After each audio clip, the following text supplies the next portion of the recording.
একটা বড় অংশ মানুষ এখন বাংলাদেশে বিশ্বাস করে ফেসবুকে কোনো না কোনোভাবে ভিডিও দিলে টাকা আসে।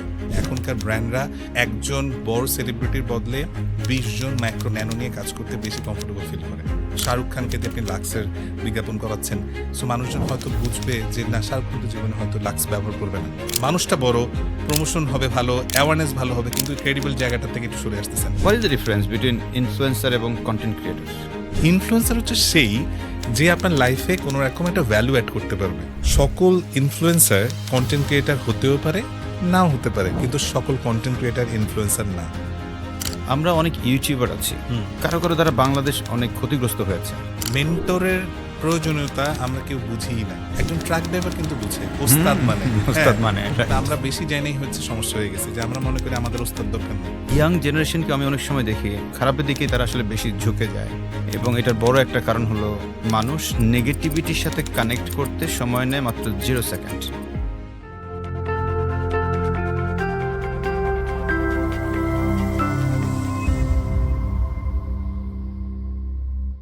আসসালামু আলাইকুম সবাইকে, শুভ সন্ধ্যা। যে যেখান থেকে আমাদের আজকের sales podcast the sales leadership show দেখছেন, সবাইকে স্বাগত জানাচ্ছি আমাদের আজকের দুর্দান্ত একটি এপিসোডে। দুর্দান্ত বলছি এই কারণেই, বাংলাদেশের একজন স্বনামধন্য storyteller, content creator, influencer, Bapka Beta নামে যিনি পরিচিত, তেমন একজন মানুষ যিনি আমাদের সামনে বসে আছেন, নান আদার দেন শুভাশিস ভৌমিক। দাদা, গুড আফটারনুন। গুড আফটারনুন ভাই, কেমন আছেন আপনি? খুবই ভালো আছি দাদা। শুভাশিস দাস সম্পর্কে আপনাদেরকে যদি একটু বলে রাখি, তিনি প্রায় 18 বছর যাবৎ এনার্জি সেক্টরে কাজ করছেন। আমি একটু আগে জানছিলাম যে ওনার এটা খুব ভালো লাগার একটা জায়গা। ওনার একাডেমিক ব্যাকগ্রাউন্ড মানে আনবিলিভেবল। উনি ফার্স্ট ক্লাস সেকেন্ড হয়েছেন, টিচার হওয়ার সুযোগ ছিল, কিন্তু উনি হয়ে গেছেন একজন এমপ্লয়ি। এখন সেখান থেকে অনেকটা লম্বা পথ কাজ করছেন এবং লাস্ট 7 বছর ধরে কন্টেন্ট ক্রিয়েশনে কাজ করছেন, যেটা বাংলাদেশের খুবই মাইল ফলক অনেকগুলো বিষয় আপনারা জানেন। তার মধ্যে আমার পার্সোনাল এক্সপিরিয়েন্স থেকে বলি, আমি ওনার একটা অ্যাড দেখে, কাব্যিক নামক একটা অ্যাপ, শিক্ষণীয় একটা অ্যাপ, আপনারাও এটা ইনস্টল করতে পারেন। তো এটা আমি নিজে সাবস্ক্রাইব করেছি, রাইট দাদা? এই যে কাব্যিক নামের এই অ্যাডটা দেখি প্রথম আমি আপনাকে চিনি। ইনফ্যাক্ট এর আগে আপনাকে আমি অতটা চিনতাম না। আচ্ছা, তো আমার কাছে মনে হয়েছিল যে এটা আপনারই প্রোডাক্ট, এরকম একটা ফিল আমার কাছে মনে হয়েছে। আচ্ছা, পরে যখন কিনতে গেছি, পরে দেখলাম না না, এটা তো ওনার না, উনি তো অ্যাড দিয়েছেন। তার মানে আমার প্রথম প্রশ্ন আপনার কাছে, কিভাবে সম্ভব যে একটা অন্য ব্র্যান্ডকে নিজের ওনারশিপ ফিল করিয়ে এরকম কন্টেন্ট ক্রিয়েট করার, এই সিক্রেটটা কি? আমি যখনই কোনো ব্র্যান্ডের সাথে কাজ করি, আমি চেষ্টা করি এটা খুব ডিপে ঢুকার, এবং আমি বোঝার চেষ্টা করি যে আমি নিজে কনভিন্স হই কিনা। আমি যদি মনে করি যে আমি নিজে কনভিন্সড এবং আমার কাছে এটা খুব নতুন কিছু মনে হয়েছে, তাহলে আমি ডেফিনেটলি ওইটার জন্য আমার সর্বোচ্চটুকু দেওয়ার চেষ্টা করি এবং আমি কনভিন্সিংলি বলার চেষ্টা করি। কারণ আপনি যদি নিজে বিশ্বাস করেন, আপনার চোখে মুখে, আপনার বডি এক্সপ্রেশনস, জেস্টার, পশ্চারে সেই জিনিসগুলো ফুটে উঠবে এবং ডেফিনেটলি সেই জিনিসটাই আপনি তুলে ধরতে পারবেন। আমার কাছে মনে হয়েছিল, আমি যখন ওই ব্র্যান্ডটার সাথে কাজ করছিলাম, যে এটা কেন মানুষজন বই পড়তে চায় না। রাইট। সো অডিও বুক নিয়ে গ্লোবালি, টু বি অনেস্ট, আমি নিজেও গ্লোবাল একটা অডিও বুক অ্যাপ আমার কাছে ছিল, এবং বাংলাদেশে অডিও বুক নিয়ে তেমন কোনো কোম্পানি কাজ করে না। যখন আমি শুনেছিলাম, আমার কাছে ব্যাপারটা ভালো লেগেছে যে বাহ, এটা তো বই পিপাসু কিছু মানুষের উপকার আসতে পারে, অথবা কোনো মা যখন ঘুমাতে যাবে তার সন্তানদের জন্য ছেড়ে দিতে পারবে। সো এটা আমার কাছে খুবই এক্সাইটিং একটা প্রোডাক্ট মনে হয়েছিল, যেটা আমার কাছে মনে হয়েছে আমি সুন্দর করে উপস্থাপন করতে পারবো। প্রবলেম স্টেটমেন্টটা বেশ বড় মনে হয়েছিল দেখে আমি হয়তো সলিউশনটাকে কনভিন্সিংলি মানুষের সামনে উপস্থাপন করতে পেরেছি। রাইট দাদা, আমার কাছে আমি সবসময় একটা অ্যাপ ইউজ করি ইন্টারন্যাশনালি, ব্লিঙ্কিস্ট, খুবই বিখ্যাত একটা অডিও বইয়ের জন্য খুব ভালো। তথাপি আরও এরকম বেশ কিছু আছে স্ক্রিপ্ট, যারা দর্শক তারাও এগুলো শুনতে পারেন, খুবই ভালো দিক। সো যখন দেখলাম যে বাংলাদেশি বই এরকম করে করছে, তখন আমার কাছে খুবই ভালো লেগেছে এবং একটা প্রবলেম সলভিং মনে হচ্ছে, আমি নিয়েছি। এখন আমার একটা বড় প্রশ্ন আসে, যারা আমাদের অডিয়েন্স, তারা তো আসলে সেলসের অডিয়েন্স, আপনি কিন্তু প্রতিনিয়ত সেল করছেন। এখন আমরা বাংলাদেশে কয়েকটা প্রফেশনকে দেখি, স্পেশালি যদি দেখি ইনফ্লুয়েন্সার, দেখি হচ্ছে content creator. What is the difference between influencer এবং কন্টেন্ট ক্রিয়েটর? এটা না, আপনি যদি বলেন মার্কেটিংয়ের পয়েন্ট অফ ভিউ থেকে, তাহলে একরকম, কিন্তু খুব সিম্পল ভাষায় ইনফ্লুয়েন্সার, যদি আমি এই দুটার মধ্যে পার্থক্য শুনতে চান, আমি বলবো সকল ইনফ্লুয়েন্সার কন্টেন্ট ক্রিয়েটার হতেও পারে, নাও হতে পারে, কিন্তু সকল কন্টেন্ট ক্রিয়েটার ইনফ্লুয়েন্সার না। আবার বলতেছি, বিকজ আমি যদি আপনাকে জিজ্ঞেস করি, আপনি আপনার লাইফে এই মার্কেটিং ভুলে যান, আপনি আপনার লাইফে সবচেয়ে বেশি ইনফ্লুয়েন্সড হয়েছেন কার দ্বারা? মেবি আমার বাবা বা আমার মা। অ্যাবসোলুটলি, আমিও আমার ক্ষেত্রে তাই। সো আমাদের জন্য কিন্তু বিগেস্ট ইনফ্লুয়েন্সার হচ্ছে আমাদের বাবা মা। তার মানে তারা ইনফ্যাক্ট এর আগেও আপনি আপনার লাইফ ইয়াতে আপনি হয়তো হেলথে কাউকে ফলো করতে পছন্দ করেন, কাউকে কারোর লাইফস্টাইল থেকে ইনফ্লুয়েসড হন। ইনফ্লুয়েন্সার হচ্ছে সেই যে আপনার লাইফে কোনো রকম একটা ভ্যালু অ্যাড করতে পারবে, আপনাকে কোনো রকমভাবে কোনো একটা ইম্প্যাক্টফুল কোনো কিছু করতে হেল্প করবে, তাকেই আসলে ইনফ্লুয়েন্সার বলা হচ্ছে। ইনফ্লুয়েন্সার ওয়ার্ডটার মর্মার্থটা অনেক বেশি।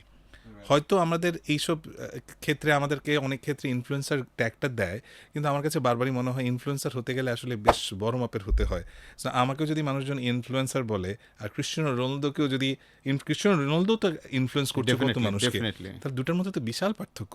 সো কন্টেন্ট ক্রিয়েশন যেটা হচ্ছে, আমি অনলাইনে বা আমি যে কন্টেন্টটা বানাচ্ছি, বা অফলাইনেও হতে পারে এটা, যেটা কিন্তু করছি এবং তার মাধ্যমে মানুষ দেখছে, তাদেরকে বলে, কিন্তু তাদের কন্টেন্ট ইনফ্লুয়েন্স নাও করতে পারে। ওকে, সো আমার মনে হয় এই দুটাই মেইন পার্থক্য। তার মানে ইনফ্লুয়েন্সার হতে গেলে অফকোর্স তার ওভারঅল কার্যক্রমে মানুষ তাকে তার দ্বারা ইনফ্লুয়েন্সড হবে, এরকম একটা বিষয় তার অ্যাবসলিউটলি ভাই, থাকতেই হবে। যেমন আমি সেলস নিয়ে, আমি টু বি অনেস্ট, আপনি কিন্তু সচরাচর কন্টেন্ট ক্রিয়েটর বললেও মানে হন না, আপনি কন্টেন্ট ক্রিয়েটর না, কিন্তু আমি আপনার পডকাস্ট কিন্তু দেখি, কিন্তু আপনাকে কিন্তু আমি বলতে পারি না যে আপনি পডকাস্টের কন্টেন্ট ক্রিয়েটর, তা না। আপনি আপনার যেই প্রফেশন করছেন সেই জায়গা থেকে করছেন, কিন্তু আপনার বিভিন্ন কাজ কিন্তু ছোটোখাটোভাবে সেলসের মানুষকে ইনফ্লুয়েন্স করে। তাহলে সেটা ক্ষেত্রে আপনি কিন্তু, আমি এখন আপনাকে ইনফ্লুয়েন্সার আমি বলতেই পারি, কারণ ওই মানুষগুলোর কাছে তো আপনি ইনফ্লুয়েন্সার। রাইট, কিন্তু তাহলে তো আপনি তো ইনফ্লুয়েন্সার, কারণ আপনাকে দেখে তো আমরা যে অনেক ইনফ্লুয়েন্সার কিনছি, তাহলে সেটা কি আপনি ইনফ্লুয়েন্সার না? এটা হতেও পারে, যদি মানুষ সত্যি সত্যি প্রভাবিত হয়, কোনো কোনো কারণে হতে পারে, কিন্তু আমার কাছে ট্যাগটা অনেক বেশ ভারী মনে হয়, বুঝছেন, খুব ভারী মনে হয়। হ্যাঁ, ওকে ওকে। সো আমার মানে কঠিন একটা প্রশ্ন আপনার কাছে, সেটা হচ্ছে বাংলাদেশে কন্টেন্ট ক্রিয়েশনের যে জায়গাটা, বা ইনফ্লুয়েন্সার যেটাই বলেন না কেন, আমরা তো আসলে সোশ্যাল মিডিয়াতে প্রচুর কন্টেন্ট দেখি। আমি যখন একজন সুভাষিস ভৌমিকের আমি কোনো কন্টেন্ট দেখি, তখন আমার কাছে মানে একেবারে ম্যাগনেটিক মনে হয়, চুম্বকীয়ভাবে আমি প্রতিটা লাইন, প্রত্যেকটা ডেটা, প্রত্যেকটা বিষয় খুব যত্ন সহকারে দেখি। ইভেন মাঝখানে অ্যাড চলে আসলেও এরপর অ্যাড পার হওয়ার পরে দেখি, যেটা সচরাচর আমার ক্ষেত্রে হয় না। তো এবার অনেক কন্টেন্ট ক্রিয়েটার বা অনেক ইনফ্লুয়েন্সারদের আমরা ভিডিও দেখি, তাদের ক্ষেত্রে তো এই জিনিসটা আমার হয় না। তার মানে এই যে কোয়ালিটির বিষয়টাকে আসলে আপনি কিভাবে দেখেন? না অ্যাবসলিউটলি, এখানে না দুটো জিনিস আছে, যে আমাদের মনিটাইজেশন পলিসিটার কারণে না এই কোয়ালিটি আসলে হেরফের হয়ে যাচ্ছে। হ্যাঁ, একটা বড় অংশ মানুষ এখন বাংলাদেশে বিশ্বাস করে ফেসবুকে কোনো না কোনোভাবে ভিডিও দিলে টাকা আসে, এবং ওরা বুঝে গেছে কিভাবে টাকাটা আসে। হ্যাঁ, যখন আপনি বুঝে যাবেন শর্টকাট কোনো পথে আপনি টাকা আসতেছে, তখন আপনি ওই বড় পথটা বেছে নেবেন না। সো কোয়ালিটির থেকে আসলে তখন কোয়ান্টিটি, আপনি খুব একটা স্ট্যাটিস্টিক দেখবেন, অনেক মানুষের, অনেক কন্টেন্ট ক্রিয়েটারের পেজে প্রত্যেক দিন 7 থেকে, আমি কিন্তু আবারও বলতেছি, 7 থেকে 8টা পোস্ট হয়, এবং স্টোরিতেও 7 থেকে 8টা স্টোরি থাকে। ওকে, রাইট, আমি খেয়াল করিনি অবশ্যই। হ্যাঁ, এটা আমি একদম স্ট্যাটিস্টিক্স দিয়ে বলতেছি। Right. এবং যাদের বেশ বড় বড় নাম্বার আছে সেটাও আপনি খেয়াল করে দেখেন, এবং তারা খুবই ফোকাসড হচ্ছে গিয়ে রেভিনিউ আর্নিংয়ের দিকে, ওইখান থেকে। Right. এবং তাদের কাছে মেইন, এবং ফেসবুক এটা পছন্দ করে। হ্যাঁ, রেগুলার সারাক্ষণ ও কিছু টার্গেট দেয়, এটা দেয়, এটার মধ্যে এই যে ক্রেডিবিলিটির ব্যাপার আছে, তখন না আপনি যদি আপনার চিন্তা থাকে যে আপনি কিন্তু আর্ন করবেন এবং ফলোয়ার বাড়াবেন, তাহলে ফেসবুক মনিটাইজেশন পলিসির কারণে ওটা দিবে, এবং তখন আপনি 8টা বানালে তো আপনার কোয়ালিটির দিকে মনোযোগ থাকবে না ভাই। আপনার কিভাবে সম্ভব? ধরেন মাসে 240টা কন্টেন্ট বানাতে হবে, really tough job, is really tough job, এবং এত টপিক পাবেন কোথায়? Right. তখন আপনি, যেমন এখন একটা ট্রেন্ড চলছে, আমি দেখতেছিলাম কিছুদিন আগে, যে এরকম করে গোল করে কিভাবে করে আগুন দিয়ে আগুনের মাঝখানে বসে থাকে, অথবা একটা লাঠি নিয়ে দৌড় দিয়ে এখান থেকে এখানে চলে যাওয়া, 15 সেকেন্ড 20 সেকেন্ড, এইটাই কন্টেন্ট। সো আমিও বোঝার চেষ্টা করছিলাম, আচ্ছা জিনিসটা হলো কি, হ্যাঁ এটা কি ছিল। হ্যাঁ, আমি কখন বুঝলাম আসলে তার দরকার হচ্ছে গিয়ে ওই যে কিছু টিক মার্ক, ফেসবুক বলছে যে শর্ট কিছু বানাও, রিল সাইজে বা 9:2 বা 16:9 বানাও। হ্যাঁ, তারপর তুমি এই জিনিসগুলো করো, monetization policy, target fill up করো, ওর টাকা আসতেছে, ফলোয়ার বাড়তেছে, he is happy. But consumer এখানে, মানে আপনি কনজিউমার আসলে কি দেখতেছি, সেটা হচ্ছে ফ্যাক্টর। সো এই ক্ষেত্রে কোয়ালিটির জায়গাটাতে তখনই আসবে যখন ইকোসিস্টেমটা স্ট্রেনথেন করবেন। ইকোসিস্টেম বলতে? এক্স্যাক্টলি, ইকোসিস্টেম বলতে এরকম, আপনি যদি ভালো কাজের জন্য কিছু রাখতেন মনিটাইজেশন, হয়তো ফেসবুক হয়তো এখনও রাখে নাই। আমি তো বললাম ফেসবুকে রিকোয়েস্ট করতাম যে তুমি সেই জায়গাটাতে দেখো, মানে যারা কোয়ালিটি নিয়ে কাজ করতেছে বা তোমাকে অ্যাড, ধরেন ফেসবুকের ব্যবসাটা কিন্তু অ্যাডের ব্যবসা। ও কিন্তু 15 সেকেন্ডের ভিডিওতে অ্যাড বসাতে পারে না। সো লং ফর্মেটে যে দেখতেছে সেগুলোতে বসাতে পারে। সো ফেসবুক হয়তো শর্ট অলরেডি কিন্তু কমায় আনছে, বাংলাদেশের আগে যে ইনকাম সেটা কমিয়ে আনছে। হয়তো আরও মনিটেশন পলিসি আরও স্ট্রিক্ট করলে সেই জায়গাটা ঠিক থাকতো। ইকোসিস্টেম বলতে আপনি লোকাল গভর্নমেন্ট থেকেও হেল্প কিছু আনতে পারেন, যে ইনোভেটিভ যে কাজ করতেছে। ধরেন আপনার সেলস পডকাস্ট, সেলস পডকাস্ট থেকে প্রচুর সেলসের মানুষ শিখতেছে, কিন্তু আপনার এটা ধরেন খুব একটা বড় মানুষ দেখে না। হ্যাঁ, আপনার ভিউ মিলিয়ন ভিউজ হয় না। ওই লাঠি নিয়ে দৌড় দিয়ে যে 1.5 মিলিয়ন আপনারটা তো হলো হয় না। সো তাহলে সেক্ষেত্রে আপনি তো ডিমোটিভেটেড হয়ে যাবেন ভাই। আপনি কেন করতেছেন? আপনি যে সময় দিচ্ছেন, আপনার মেধা, জ্ঞান, সময় তো একটা মূল্য থাকা উচিত। ইকোসিস্টেম বলতে বুঝাইতে চাইছি, ডেফিনেটলি ফেসবুক যদি ওইখানে একটা পলিসি করতে পারে, আমরা কেন লোকাল পর্যায়ে কোনো, ইভেন এটা গভর্নমেন্টও ইনভলভ হওয়া উচিত। আদারওয়াইজ যেটা হচ্ছে ভাই, ট্যালেন্ট তো মরে যাবে। ওকে, রিয়েল ট্যালেন্ট যারা রিয়েল আর কি। ট্যালেন্ট ও তো ও দেখতেছি ইনোভেটিভ কাজে। একটা বাচ্চা কিন্তু এখন বলবে বাবা মাকে যে আমাকে পড়াশোনা করে লাভ কি, আমি তো এটা হলে আমি তো ভালো। আমি তো দৌড় দিলে টাকা পাই। হ্যাঁ, সো এই জায়গাটাতে একটা কিন্তু ইকোসিস্টেমটাকে নষ্ট হয়ে যাচ্ছে। ইকোসিস্টেমটাকে যদি ঠিক করা যায়, যে আপনি ভালো কাজ করলেও, ভালো কন্টেন্ট বানালে আপনার কাছে বিভিন্ন সোর্স থেকে আপনার সম্মানটা আসে, তাহলে না আপনি পরিশ্রম করবেন। একটা ক্রিকেট খেলায় যদি একটা প্লেয়ার জানে যে আমি জাতীয় দলে খেললে আপনি সম্মানিটা এই লেভেলে, তাহলে আপনার অ্যাসপিরেশনের জায়গাটা থাকে। আর এখানে অ্যাসপিরেশনের জায়গা হচ্ছে ফেসবুক মনিটাইজেশন, তাহলে তো হইল না। সো এই জায়গাটা তো, অথবা ভালো জায়গা ইকোসিস্টেম বলতে ভালো ব্র্যান্ড আপনার কাছে চলে আসতে পারে, ওইখান থেকে ভালো ভ্যালু দিতে পারে আপনাকে। এই জন্য আমি ইকোসিস্টেমটা কথা বললাম। সরিদা, আমি দেখি যে আপনি যখনই কোনো কন্টেন্ট করেন ওইটাই খুবই হিট হয়। আমার দেখার মতো যতগুলো দেখেছি মোটামুটি সবগুলোই খুবই ভাইরাল টাইপের একটা বিষয়।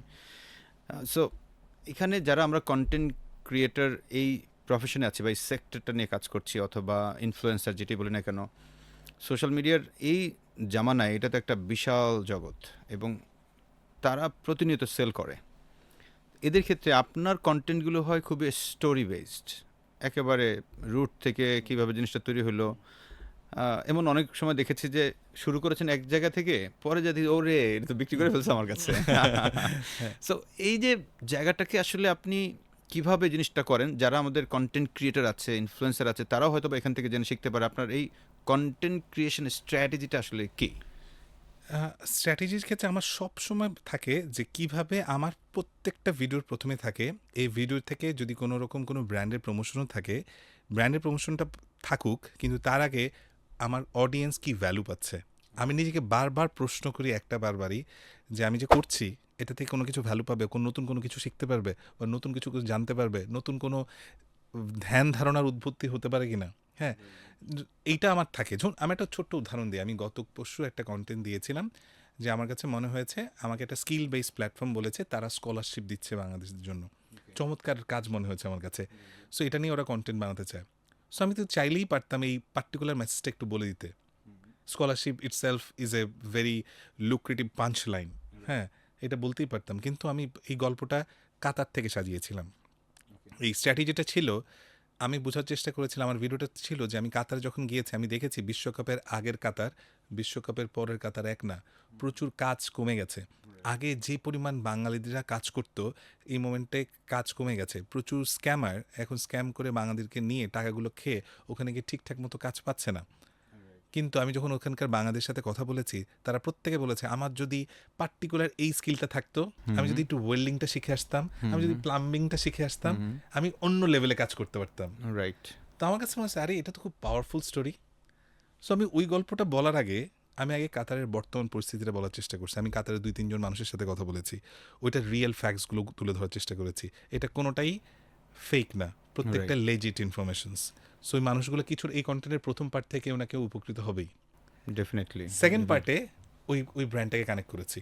এটার সঙ্গে কিভাবে কানেকশনে আসলে? কানেকশনটা আসলে হচ্ছে গিয়ে, স্কিল যদি ডেভেলপমেন্ট করতে চান তাহলে ফ্রি প্ল্যাটফর্ম আছে, এখান থেকে ফ্রি প্ল্যাটফর্ম থেকে স্কিলটা ডেভেলপ করুন। হ্যাঁ, বা স্কলারশিপটা নিন, দেন দেখুন না কি হয়। হ্যাঁ, চমৎকার। এক্স্যাক্টলি। রিলেশনটা একবার অন্যরকম করে নিয়ে আসা। আমি একটু আগেই একজন বলছিল আমার সামনেই তো আপনাকে বলছিল যে একটা বড় ব্যাংকের যিনি সিনিয়র ভাইস প্রেসিডেন্ট ওনার সন্তানকে উনি কুমনে ভর্তি করে দিছে। তো কুমনে ভর্তি করেছে ওনার ২ সন্তানকে আপনার ভিডিও দেখা। এটা কিন্তু একটা বিশাল অ্যাচিভমেন্ট। সো এই যে জায়গাটা ওনার মতো একজন সচেতন মানুষ, নরমাল ছোটখাটো মানুষ না তো। একজন একটা ব্যাংকের সিনিয়র ভাইস প্রেসিডেন্ট তার সন্তানকে দিয়েছে। একজন ব্যাংকার সে তো কি কম জ্ঞানী নাকি? তো উনি যখন আপনার ভিডিও দেখে এরকম ইমপ্যাক্ট হয়, তাহলে আমার প্রশ্নটা আসে যে আপনি যখনই একটা ভিডিও করছেন, একজন ক্লায়েন্টের মানে কাছ থেকে আপনি কোন কোন ডেটাগুলো বা কোন কোন তথ্যগুলো জানার চেষ্টা করেন, যেটা দিয়ে আমরা যদি কখনো এরকম কোনো কন্টেন্ট ক্রিয়েশন করতে যাই বা কোনো ইনফ্লুয়েন্সার টাইপের কোনো ভিডিও করতে চাই, আমাদেরও নেওয়া উচিত, সেই জায়গাটা জানতে চাওয়া। আমার কাছে প্রথম বলে বিশ্বাস করেন, আমার যদি বলেন যে জীবনে সবচেয়ে ভালো অনুভূতিগুলোর মধ্যে হচ্ছে এই মোমেন্টগুলো আমার একটা অনুভূতি, ভালো অনুভূতি। যেমন এই মানুষটা বলতেছিল যে তার সন্তান বলতেছে যে, "বাবা তুমি যদি ভালো কিছু কাজ করে থাকো আমাকে ভর্তি করে দিও ও ভালো কিছু ইয়েস, করছে।" আমার সো সামনে বলছে। এটা যে কি পাওয়া এটা আমি বুঝাতে পারবো হুম, না। কিন্তু আমার যেটা মনে হয় এই অংশটার পিছে আসার আগে আমি যখন কোনো ব্র্যান্ডের সাথে কাজ করতে যাই, আমি আসলে তাকে স্ট্রিক্টলি বলি যে আমি কনটেন্ট পরবর্তী যতটুকু সময় আছে ৭ দিন ১০ দিন বা কনটেন্টের যে টাইমটুকু থাকে, আমি আপনার টোটাল সেলস টিম বা হোল মার্কেটিং টিমটাকে মনিটর করতে চাই। ওকে। আমি কেপিআই গুলো দেখতে চাই। I have hmm, certain philosophy. আমি লিডগুলো কনভার্সন কেমন হচ্ছে আপনি দেখতে চাই। কারণ আমি একটা ছোট্ট উদাহরণ দিই। আমি গত পরশুদিন একটা কনটেন্ট করলাম একটা ব্র্যান্ডের সাথে, এবং আমি দেখলাম যে পরিমাণ লিড আসছিল তার মাত্র 22% তারা ক্যাপাসিটি তাদের আছে তো এটাকে পার্টিসিপেট করা। সো আমি একটু রাগই করলাম যে তাহলে আপনি আগের থেকে কেন প্রিপারেশন নেন নাই? হ্যাঁ, রাইট। এবং ভালো লাগছে যে 22% লিড পার্টিসিপেট করছে, তার 42% কনভার্সন হচ্ছিল। ও মাই গড! তার দ্যাটস এ মানে হিউজ অলরেডি ওয়ান। 11% কাছাকাছি বা 10% এর মতো আপনার কনভার্সন হয়ে গেছে। Exactly, that's a good sign. তো আপনি যদি লিডগুলোকে গরম গরম সার্ভ না করেন, মানুষগুলোকে যে এক্সপেকটেশনে মানুষগুলো আপনাকে নক করছিল, যেটা যে ইনফরমেশনটা আপনি পৌঁছাতে চেয়েছিলেন মানুষের কাছে পৌঁছেছে, মানুষ অ্যাকশনে গেছে, কল টু অ্যাকশনে গেছে, মানুষ কনভার্সনের জন্য ওয়েট করছেন, কিন্তু আপনি রেসপন্সিভ না, তার মানে সার্ভিসের জায়গাটা আপনি ঠিক না। সো ওই জায়গাগুলো আমার খুব খারাপ লাগে। আমি তখন বারবার বলেছি, যদিও আমার দায়িত্ব না, আমার দায়িত্ব ছিল ওই কন্টেন্ট শেষ করে দিয়ে আমার তো শেষ, কিন্তু আমার কাছে বারবার মনে হয় আই হ্যাভ সাম রেসপন্সিবিলিটিস। ওই জায়গাটাতে যদি সে ভালো কনভার্সন পায় তাহলে সে ভালো ফিল করবে, এই মার্কেটের প্রতি তার ট্রাস্ট বাড়বে, এবং আমার পাশাপাশি আমার ফেলো কলিগস যারা আছেন চারপাশে সেই মানুষ তারাও সবার উন্নতি হবে, এবং রাইট। একটা গুড ওয়ার্ড টু মাউথ হবে। তার মানে আমি যখন কোনো একজন ক্লায়েন্টের সাথে কাজ করব এক্সাম্পল, তাহলে আমি ওই ক্লায়েন্টের তার এক্সপেকটেশনের জায়গাটা কোথায় এবং তার এটা কোথায় ইম্প্যাক্ট করতে পারে, সেই কেপিআই গুলো কী কী, এক্স্যাক্টলি, তার সেলস টিমের লিডগুলো তার কীভাবে এটা কাজ অ্যাবসলিউটলি, করবে, কীভাবে কনভার্সনটা হবে, পুরো জায়গাটা আপনি আগে ওনাদের কাছ থেকে জানেন এবং তাদের কাছ থেকে একটা অ্যাবসলিউটলি, কন্ট্রোলিংটাও নেন যে ইয়েস আমি এটা কিন্তু নিব, এবং জানবো। পাশাপাশি আমি আগে জানার চেষ্টা করি আপনার বর্তমান কস্ট পার সেলস কত, রাইট। আপনার ইউনিট ইকোনমিক্সে মার্কেটিং এর যে cost per sales, product cost per সেলসটা কত ধরা আছে, রাইট। এবং আমি আমার কন্টেন্টের পরে সেটার পজিটিভ না নেগেটিভ হলে আমি সেটাও জানার চেষ্টা করি, আমি ওই ডেপথে যাওয়ার চেষ্টা করি। সো অনেক ক্ষেত্রে ব্র্যান্ড জানেও না ইউনিট ইকোনমিক্স কি, হ্যাঁ, অনেক ক্ষেত্রে সিপিআরটাই তো অনেকে জানে না। হ্যাঁ, এক্স্যাক্টলি।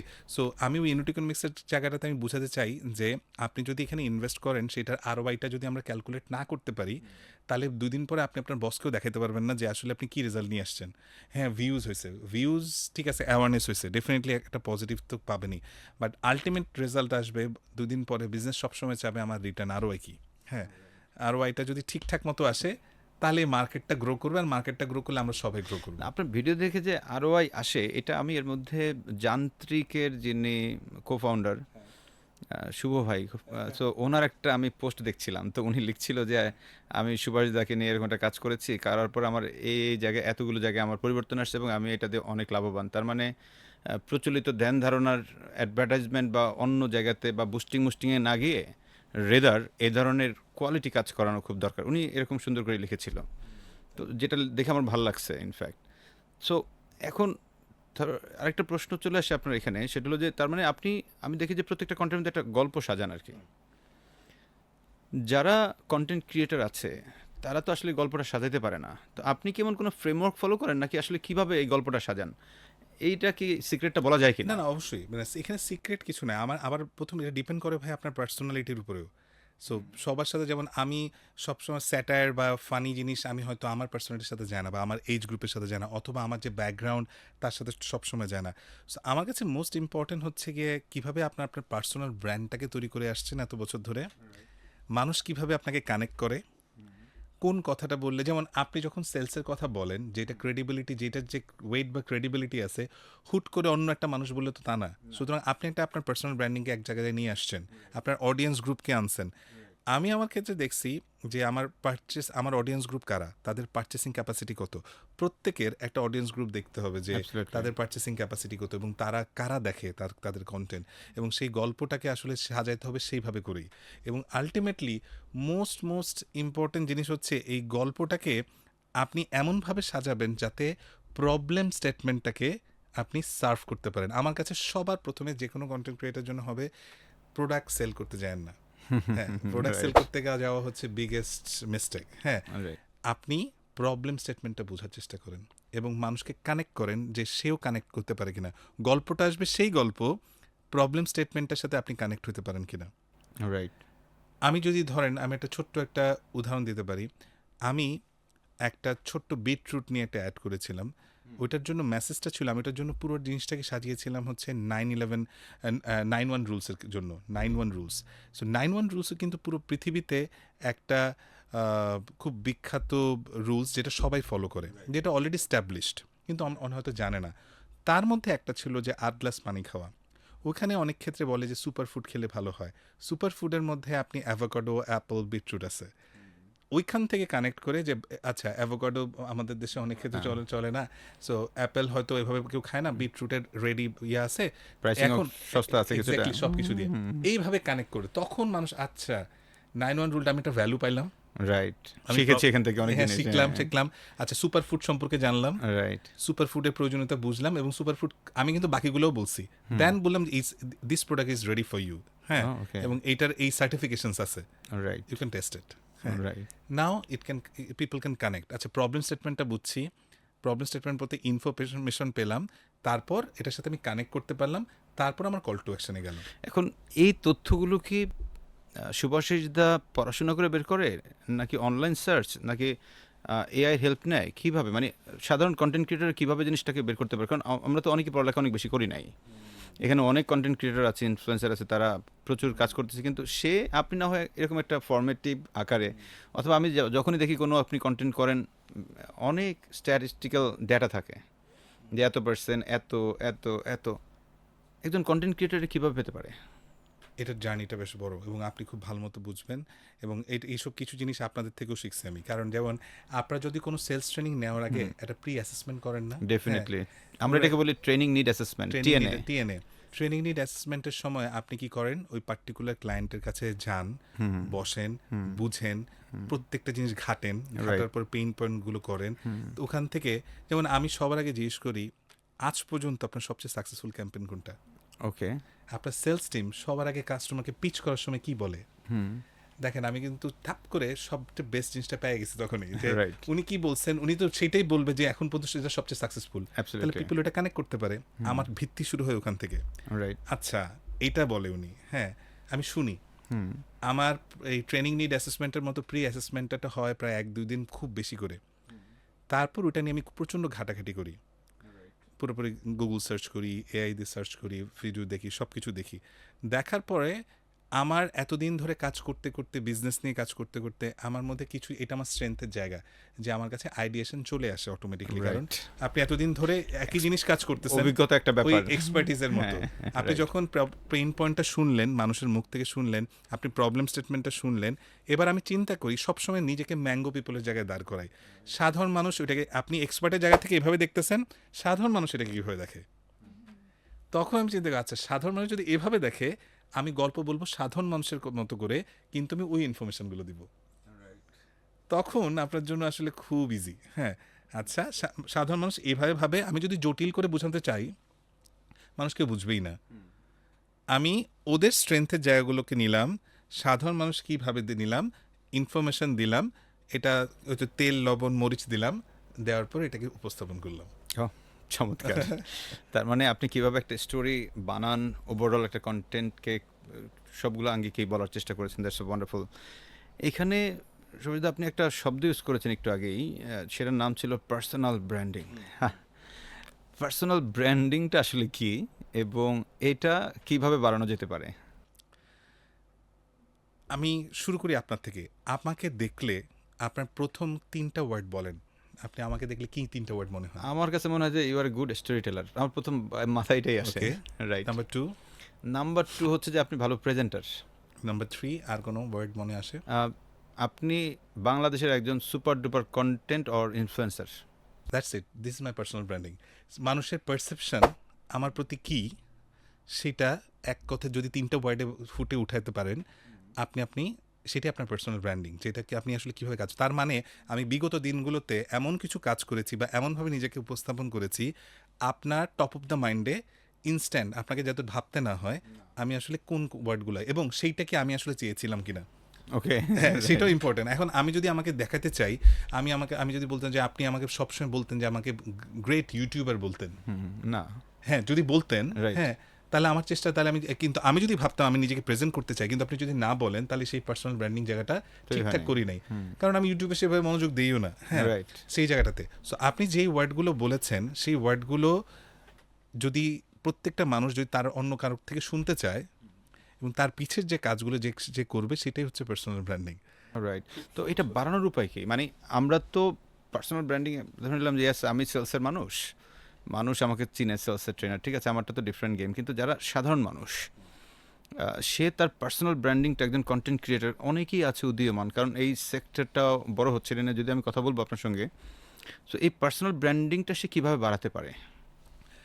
ইজি, কিন্তু একটা কনসিস্টেন্সি, একটা পথ আছে। সবার প্রথমে আমি সবসময় বলি একটা কথা, নিজের স্ট্রেংথটা খুঁজে পেতে হবে। আপনার ইনার স্ট্রেংথ কোনটা, সবচেয়ে বেশি আপনি কোন জিনিসটা ভালো পারেন।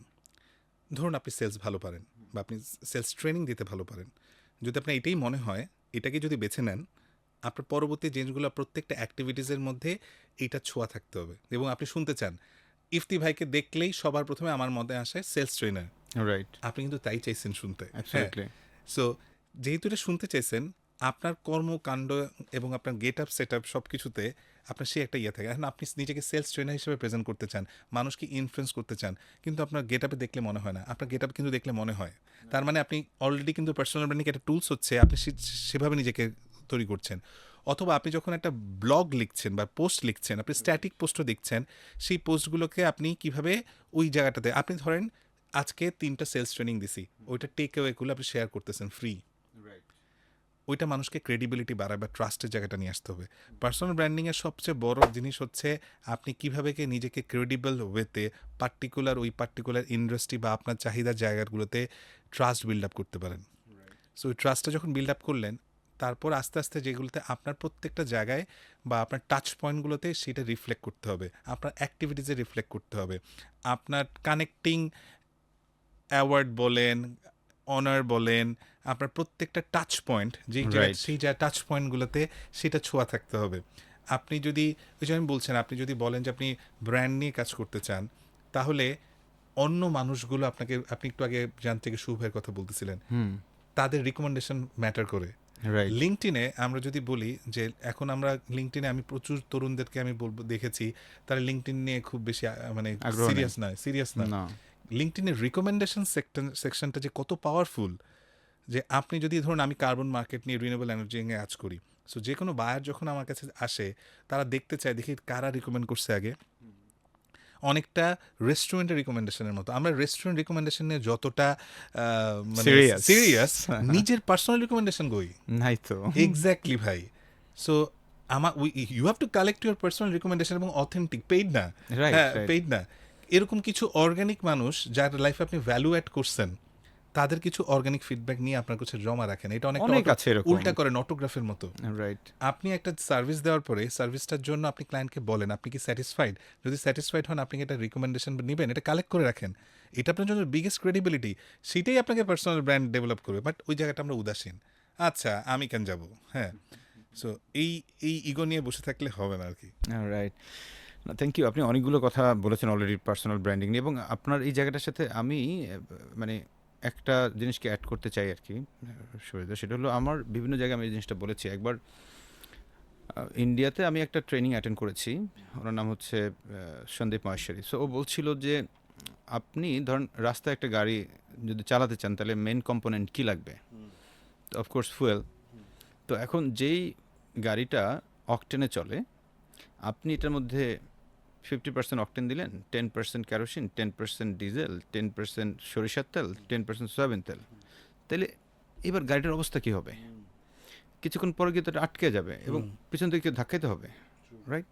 তার মানে আপনি যদি লাইফে যে সেগমেন্টটাতে উঠতে চান, তাহলে ওইটা যেটা দিয়ে চলার কথা এবং এইটার মধ্যেই থাকেন, এটা দিয়ে মুভ করেন, তবে আপনি আলাদাভাবে এখান থেকে অনেক বেশি পরিমাণ আপনি মাইলেজটা পাবেন। আদারওয়াইজ আপনি যখনই বিভিন্ন জিনিসকে ঢুকে ফেলতেছেন, আপনি বলছেন যে ইয়েস আমি চাচ্ছি এক্সাম্পল যে বাংলাদেশে একজন বেস্ট কন্টেন্ট ক্রিয়েটার সুভাষিস ভৌমিকের মতো হইতে চাই। লাস্ট যে একটা বিগ অ্যাওয়ার্ড আপনি পাইলেন, আমি ছিলাম কিন্তু সামনে, স্পেশালি কংগ্রাচুলেশনস অ্যাগেইন।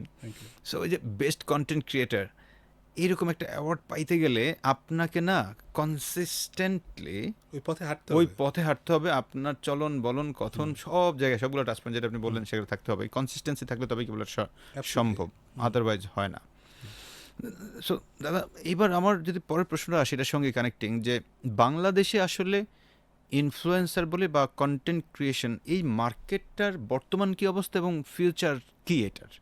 অনেকে এটাকে কেরিয়ার বানাতে চায়, অনেকে কেরিয়ার বানায় বসে রয়েছে, হয়তো ভালোভাবে বানায় না কিন্তু সে একটা জায়গায় এসে আটকে আছে। এটার ক্ষেত্রে আসলে আপনার মূল্যায়নটা কি? এটা বর্তমান কী অবস্থা, ভবিষ্যতে কী অবস্থা? ভাই, প্রথমে আমি গ্লোবাল কনটেক্সট একটু বলি। আমি একটু যতটুকু আমার জানা মতে এই কন্টেন্ট ক্রিয়েশন বা ইনফ্লুয়েন্সার মার্কেটিংয়ের যে জায়গাটাতে, সেটার মার্কেট প্রতি বছর প্রায় 30% করে গ্রো করছে। 30%? এক্স্যাক্টলি। গত 10 বছর আগে 2016 সালের দিকেও গ্লোবালি এটার মার্কেট ছিল $1.7 বিলিয়ন। এটা এই বছর, গত বছর ছিল 25 বিলিয়ন, 10 বছরে 25 বিলিয়ন। 25 বিলিয়ন। এবং সেটা এই বছরে ফোরকাস্ট করতেছে অলমোস্ট 35 বিলিয়ন, এবং 2030 সালে কল্পনা করতেছে প্রায়, বা ফোরকাস্ট করছে প্রায় 90 বিলিয়নে যাবে।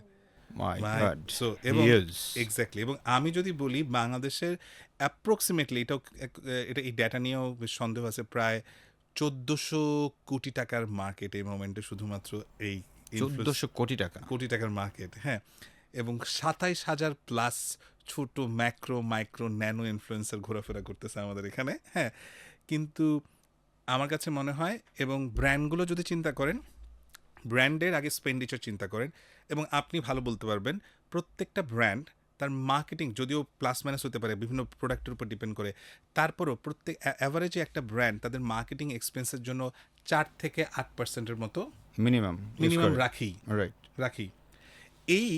এই স্পেন্ডিংয়ের একটা বড় অংশ আগে ছিল টিভিসি, বিলবোর্ড, পেপার অ্যাড, অনেকগুলো, সেটা অনেকটাই ডিজিটাল ধরে ফেলছে। এবং ডিজিটালের একটা বড় অংশ চলে আসে এখন ক্রিয়েটিভ, স্ট্যাটিক বলেন, ভিডিও বলেন, অথবা বুস্টিং বাজেট, তার একটা এখন বড় অংশ ধরে ফেলছে ইনফ্লুয়েন্সার মার্কেটিং। সবাই চায় রিচ করতে, মানুষের কাছে রিচ, তার মানুষগুলোর কাছে, টার্গেট সেগমেন্টের কাছে খুব তাড়াতাড়ি পৌঁছায় দিতে।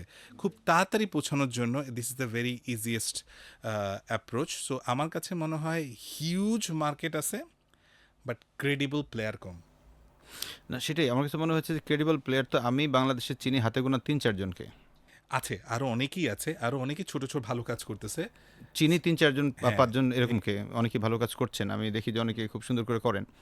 সো যারা এই সেগমেন্টটাতে কাজ করছে তাদের ক্ষেত্রে এই জায়গাটা ধরার জন্য আপনার এরকম যদি 5টা পরামর্শ দেন যে ইয়েস ছোটো ভাই, তুমি ভাই এই 5টা কাজ করো, তাহলে তুমি একজন ভালো, এই বড় যে 90 বিলিয়নের মার্কেট আগামী 2030 সাল হতে যাচ্ছে, সেটাতে তুমি একটু ভাগ বসাতে পারবা। সবার আগে মাথায় রাখতে হবে ব্র্যান্ডের মাথার থেকে, যে ব্র্যান্ড কাকে সিলেক্ট করবে।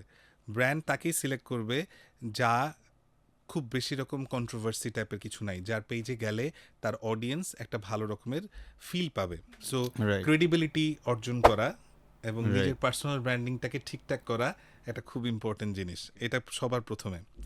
নাম্বার 2 হচ্ছে যে ব্র্যান্ডের গ্র্যাভিটির সাথে যায় এবং সেই মানের কন্টেন্ট উপহার দেওয়া।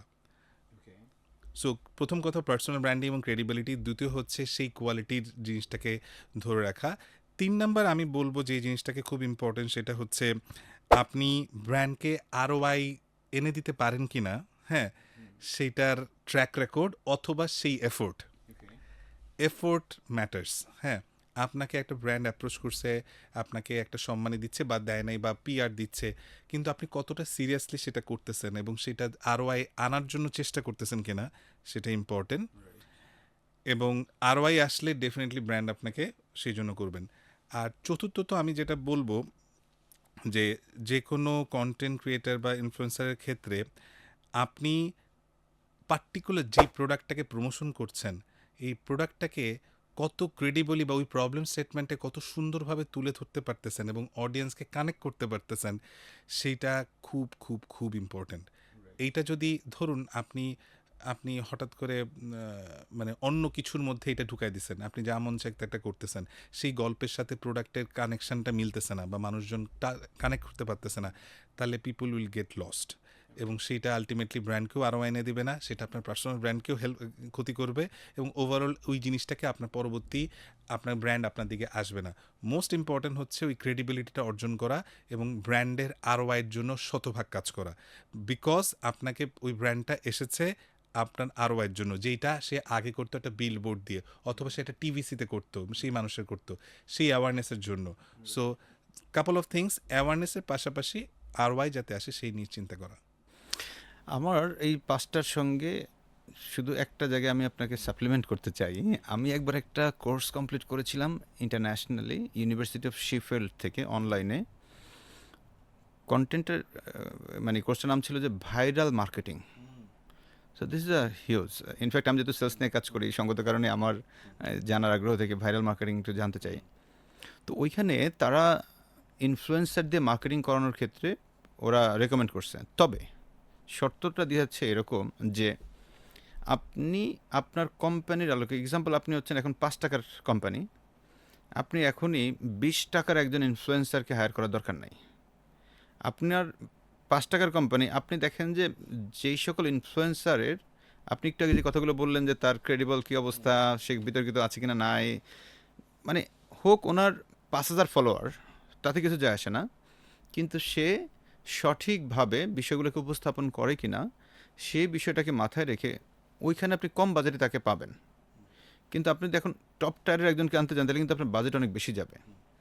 সো সেই কথাটা যদি চিন্তা করি, তাহলে ছোটোখাটো যে সকল কন্টেন্ট ক্রিয়েটর আছে, মাইক্রো ন্যানো, তারাও যদি তাদের এইরকম বিষয়গুলোতে কন্টেন্টের একটা কনসিস্টেন্সি থাকে এবং সুন্দর করে তার প্রোফাইলটাকে সাজানো থাকে, এবং সেই জায়গাটা এই ধরনের অনেক কোম্পানি তাকে রিচ করবে। অ্যাবসলিউটলি, এবং আপনার এই পডকাস্টের মাধ্যমে আমি জানাতে চাই যে এই মোমেন্টে মাইক্রো এবং ন্যানো ইনফ্লুয়েন্সারদের প্রচুর দাম, মানে প্রচুর ডিম্যান্ড, বিকজ সব ব্র্যান্ডই চায় তারা কম খরচে বেশি মানুষের কাছে পৌঁছাতে এবং আরও অথেন্টিক মানুষের কাছে পৌঁছাতে। বিকজ কেন, আপনি জানেন যে মেগা বা সেলিব্রিটি পর্যায়ে নিলে অনেকেই জানে এই ধরনের প্রোডাক্ট হয়তো সে তারা ইউজও করে না। রাইট। ম্যাক্রো বা ন্যানোতে নিলে সবচেয়ে সুবিধা হচ্ছে তারা প্রোডাক্টটাকে ওন করবে এবং ওই মানুষটাকে ক্রেডিবল কোনো হচ্ছে গিয়ে কন্টেন্ট পাবে বা সেই মানুষটা পিপল ক্যান কানেক্ট দেম। হ্যাঁ, হঠাৎ করে আমি যদি বলি ধরেন শাহরুখ খানকে দিয়ে আপনি লাক্সের বিজ্ঞাপন করাচ্ছেন, সো মানুষজন হয়তো বুঝবে যে না, শাহরুখ খান তো জীবনে হয়তো লাক্স ব্যবহার করবে না। সো ক্রেডিবিলিটি হয়তো, মানুষটা বড়, প্রমোশন হবে ভালো, অ্যাওয়ারনেস ভালো হবে, কিন্তু ক্রেডিবল জায়গাটা থেকে একটু সরে আসতেছেন। কিন্তু একটা ন্যানো সুন্দরী একজন তরুণী যদি এইটা নিয়ে সুন্দর করে পিপল ক্যান কানেক্ট। সো আমার কাছে মনে হয় মাইক্রো ন্যানো মার্কেটটা খুব বেশি হচ্ছে এবং এখনকার ব্র্যান্ডরা একজন বড় সেলিব্রিটির বদলে 20 জন মাইক্রো ন্যানো নিয়ে কাজ করতে বেশি কমফোর্টেবল ফিল করে। রাইট, এরকমটা আমার কাছে মনে হয়েছে একটা, কারণ একটা সঠিক গল্প বলে দিলে বুঝবেন। রিসেন্টলি আমার কাছে আমাদেরই পডকাস্ট কন্ডাক্ট করে এরকম একজন কলিগ, আমি নাম বলছি না ওনার, তুমি ফোন দিলেন যে ইফতি ভাই, আগামী অমুক তারিখে ওয়েস্টিনে একটা প্রোগ্রাম আছে, এখানে বাংলাদেশ থেকে 10 জন পডকাস্ট হোস্ট করে এরকম মানুষকে ওনারা চাচ্ছেন। তো আমি বললাম যে ভাই, তো উনি বললেন যে বেসিক্যালি ওনাদের এই প্রজেক্টটা তো ভালো, এটাতে এই মানুষজন আসবে, সো পডকাস্টারও তো আসলে অনেক বড় ইনফ্লুয়েন্সার, তো সেই হিসেবে ওনারা প্রেজেন্ট থাকলে, ওনারা আসার সময় যদি একটা কন্টেন্ট দেয় যে ইয়াস আমি অমুক জায়গায় যাচ্ছি, আবার এসে একটা কন্টেন্ট দিল, তাহলে এটা একটা বড় ধরনের বিষয় যাবে। এবং এই বাজেট ওনাদের কোনো ফ্যাক্টর না, ওনারা চাচ্ছেন এরকম টপ টায়ারের 3 জন হোস্টকে এখানে আনতে। তো আমাকে বলার পর আমি যদিও পোলাইটলি বিষয়টাকে মানে সম্মানের সহিত না করেছি, বিকজ আমি আসলে এই ধরনের কন্টেন্ট বা এই ধরনের কাজগুলো করি না। পেইড প্রমোশনের এই কাজগুলো আমি করছি না, বিকজ এটা আমার আসলে ওই জায়গাটা না। কারণ এই জায়গাটার জন্য আমার কাছে মনে হয় যে সুভাষিসদার মতো লোক অ্যাভেলেবেল আছে, সো ওই জায়গাটা আমার না। তো সেই জন্য এরকম অনেক প্রপোজাল আমি পাই যেটা আমি করি না। তো মোরাল অফ দ্য স্টোরি যে জায়গাটা দেখেন, ওনারা কিন্তু এরকম করে চিন্তা করলো, যেটা আপনি মাত্রই বললেন যে উনি একজনকে অনেক বেশি না দিয়ে উনি হয়তো আরো 10 জন 20 জনকে দিয়ে এই কাজগুলো করাতে চায়, যেটা Absolutely. মার্কেট অলরেডি আছে। Make sense. এবং আমিও আমার কাছেও মনে হয়েছে যে এটা ইজ এ রাইট স্ট্র্যাটেজি অনেক ক্ষেত্রে। যে এবং জন্যই আমি বললাম যে মার্কেট অনেক বড়, ন্যানো মাইক্রো ইনফ্লুয়েন্সার আছে। এখন যদি ওরা ওদের পার্সোনাল ব্র্যান্ডিংটার জায়গায়, ক্রেডিবিলিটির জায়গায়, কন্টেন্ট কোয়ালিটির জায়গায়, স্টোরির জায়গায়, স্ক্রিপ্টের জায়গায় একটু কাজ করে, উপস্থাপনাটা কিভাবে করবে, কতটা স্ট্যান্ডার্ড, কোনো স্ল্যাং ল্যাঙ্গুয়েজ ইউজ করা না। রাইট। এখন আপনি আগের ভিডিওটাতেই প্রচন্ড স্ল্যাং ল্যাঙ্গুয়েজ ইউজ করে ভিডিও বানায় রাখছেন, পরে একটা ব্র্যান্ড দিয়েছে আপনাকে, আপনি পরের ব্র্যান্ডটা করেছেন, তো মানুষ তো দুইটা ভিডিওই দেখবে, রাইট। তখন বলে আরে আপনার পার্সোনালিটি তো এটা না। হ্যাঁ, তাই না? তাহলে ওই খেয়াল রাখতে হবে, আমি যদি বড় ব্র্যান্ডের সাথে ভবিষ্যতে কাজ করতে চাই, আমি যদি আগের ভিডিওতে এরকম স্ল্যাং ল্যাঙ্গুয়েজ করে মারামারি করে উল্টাপাল্টা জিনিস শেয়ার করে দিয়ে রাখি, পরের ভিডিওতে কি আমি অন্যরকম করে নিজেকে উপস্থাপন করলাম, তাহলে এটা কন্ট্রাডিক্টরি। কন্ট্রাডিক্টরি। থ্যাংক ইউ দাদা, অনেকগুলো ইনসাইটস পাচ্ছি আর কি, যেটা আসলে যারা কন্টেন্ট ক্রিয়েটর সেক্টরে আছেন এখানে তাদের সেলস বাড়াইতে অনেক হেল্প করবে, আমি শিওর। কারণ আমার নিজের কাছে অনেক লার্নিং হচ্ছে আর কি আপনার কাছ থেকে, এটুকু আমি পাচ্ছি। আমি যদি এবার আরেকটু আগাই সামনের দিকে, যে কন্টেন্ট ক্রিয়েশন তো আপনি লাস্ট 7 বছর ধরে করছেন, সো আপনি এর বাইরে এনার্জি সেক্টর নিয়ে কাজ করছেন প্রায় লম্বা একটা সময়, 17-18 বছর। কোনটা আসলে সুভাষিস ভৌমিকের পেশা? খুব ভালো, খুব ভালো প্রশ্ন। সো আমি যেটা আপনাকে বললাম, বাই প্রফেশন আমি মেকানিক্যাল ইঞ্জিনিয়ার, এবং আমি 18 বছর ধরে এনার্জি নিয়ে কাজ করি, এবং এইটা আমার মেইন পেশা, এবং যেটা আমার পড়াশোনার সাথে, পড়াশোনাকে কমপ্লিমেন্ট করে, এবং অনেকটা ভালো লাগার জায়গাও। হ্যাঁ, আর কন্টেন্ট হচ্ছে আমার ক্রিয়েটিভ জায়গা, এবং এইটার সাথে আমার এই ধরনের গল্প বলতে, এই জিনিসগুলো মানুষের সাথে কানেক্ট হতে, এটা আমার ভালো লাগার অনুভূতির জায়গা। হ্যাঁ, সো এই দুটা জায়গায় না আসলে 60-40 রেশিওতে আছে। হ্যাঁ, কিন্তু যেটা বলেন যে প্রত্যেকটা বাবা মা যখন বাবা মার স্বপ্ন দেখেছে ছেলে ইঞ্জিনিয়ার হবে, যেতে হবে, ওইটা হচ্ছে বাবা মার স্বপ্ন থেকে আমার স্বপ্ন হয়ে যাওয়া। আর এই জায়গাটা হচ্ছে আমার একান্তই খুব ভালো লাগার জায়গা একটা। ও, হ্যাঁ, ভেরি গুড। সো আমি এর মধ্যে একদিন আপনার সাথে কথা বলছিলাম, ওই দিন আপনি, আমি, খুব সম্ভবত আয়মান এবং তাজদিন, আমরা 4জন একসাথে বসেছিলাম। সো তখন আপনার সঙ্গে যখন আমি চলে আসি, আপনি একটা বিষয় খুব শেয়ার করেছিলেন। আমার কাছে বিষয়টা বাংলাদেশের জন্য খুবই প্রবলেম সলভিং বিষয় মনে হয়েছে, দ্যাট ইজ OKR। হ্যাঁ, এক্স্যাক্টলি। OKRটা আসলে কি জিনিস, কেনই বা বাংলাদেশের মানুষদের, বিশেষ করে কোম্পানিগুলোর প্রয়োজন, এটা সম্পর্কে একটু শুনতে চাই। কারণ আমার কাছে মনে হয়েছে দিস ইজ রিয়েলি বাংলাদেশের মানুষের অনেক দরকার, স্পেশালি Absolutely. যারা সি সুইট লেভেলে আছেন তাদের জন্য এটা খুব ইম্পর্টেন্ট একটা জিনিস। অ্যাবসলিউটলি। দেখুন, আমি বলছিলাম আমি 18 বছর ধরে এনার্জি সেক্টরে কাজ করি, এবং গত 6-7 বছর ধরে আমি একটা মাল্টিন্যাশনাল কোম্পানির বাংলাদেশের ম্যানেজিং ডিরেক্টর হিসেবে আছি, এবং সেই জায়গাটাতে আমি কোম্পানি স্কেল আপ নিয়ে একদম স্ক্র্যাচ থেকে কাজ করেছি। হ্যাঁ, এই জায়গায় আমি অনেক শিখেছি দেশ বিদেশে, এবং আমার কোম্পানিতে প্রায় 10টা দেশের মানুষ আছে, ভিন্ন ভিন্ন দেশের। হ্যাঁ, তো 10টা দেশের আমি অস্ট্রেলিয়ান, নিউজিল্যান্ডের, তারপর রুয়ান্ডা, কেনিয়া, মালাওয়ে, ইন্ডিয়া, তারপর বাংলাদেশ, এই ধরনের সবগুলো দেশের বুলগেরিয়া, এই ধরনের কোম্পানিগুলোর মানুষগুলোর ব্রেইন থেকে শিখতে পেরেছি, এবং ওখান থেকে আমি বারবারই দেখার চেষ্টা করেছিলাম যে সিলিকন ভ্যালির ইউনিকর্ন কোম্পানিগুলো কী ধরনের স্ট্রাকচার ব্যবহার করে, স্কেলিং আপ স্ট্রাকচার ব্যবহার করে। সো আমাদের দেশে কেপিআই ব্যাপারটা খুব চলে। হ্যাঁ, কিন্তু কোম্পানি যখন বড় করতে হয়, globally OKR is a very interesting framework. OKR full form হচ্ছে অবজেক্টিভ অ্যান্ড কি রেজাল্টস। রাইট, তার মানে স্কেল আপ মিনস হচ্ছে আমি এখন 10 টাকার কোম্পানিতে আছে, 1000 কোটি টাকার কোম্পানি, আমি এটাকে 5000 নিতে চাই, 5000 নিতে চাই। তার মানে আমার OKR মাস্ট। Exactly, must. এবং OKRটাকে খুব এই জায়গাটা থেকে, যে ধরেন আপনি কোম্পানির মিশন ভিশনগুলো সেট করছেন, এটা আমরা সবসময় বুকিশ কথাবার্তা বলি যে কোম্পানির মিশন ভিশন, পিপল কানেক্ট হয় না। আপনার টিমকে কিভাবে আপনার ভিশনের সাথে কানেক্ট করে, ওই ভিশনটাকে মিশনের সাথে কানেক্ট করে, মিশনটা ধরেন আমার ভিশন হচ্ছে 5000 কোটিতে যাওয়া, আমি ভাঙতেছি, ধরেন ভিশন হচ্ছে 5000 কোটিতে যাওয়া, মিশন হচ্ছে আগামী 1 থেকে 2 বছরের মধ্যে বা 1 বছরের মধ্যে 3,000 কোটিতে যাওয়া। হ্যাঁ, বা এই কাজগুলো ওই ভিশনের জন্য পৌঁছাতে এই কাজগুলো করতে হবে। দেন এবার ওকেআরের কাজ হচ্ছে এই জায়গায় পৌঁছতে হলে তাতে কাজ করতে হবে। ওই অবজেক্টিভগুলোকে, কি অবস্টেকেলগুলো কি, বড় বড় পাথরগুলো কি, রক্সগুলো কি, সেটাকে ডিফাইন করার জন্য আমাকে এই জায়গায় পৌঁছতে হলে আমার প্রোডাক্টে এই লেভেলে চেঞ্জ আনতে হবে, আমার কাস্টমার অ্যাকুইজিশন স্ট্র্যাটেজিকে এই জায়গায় করতে হবে।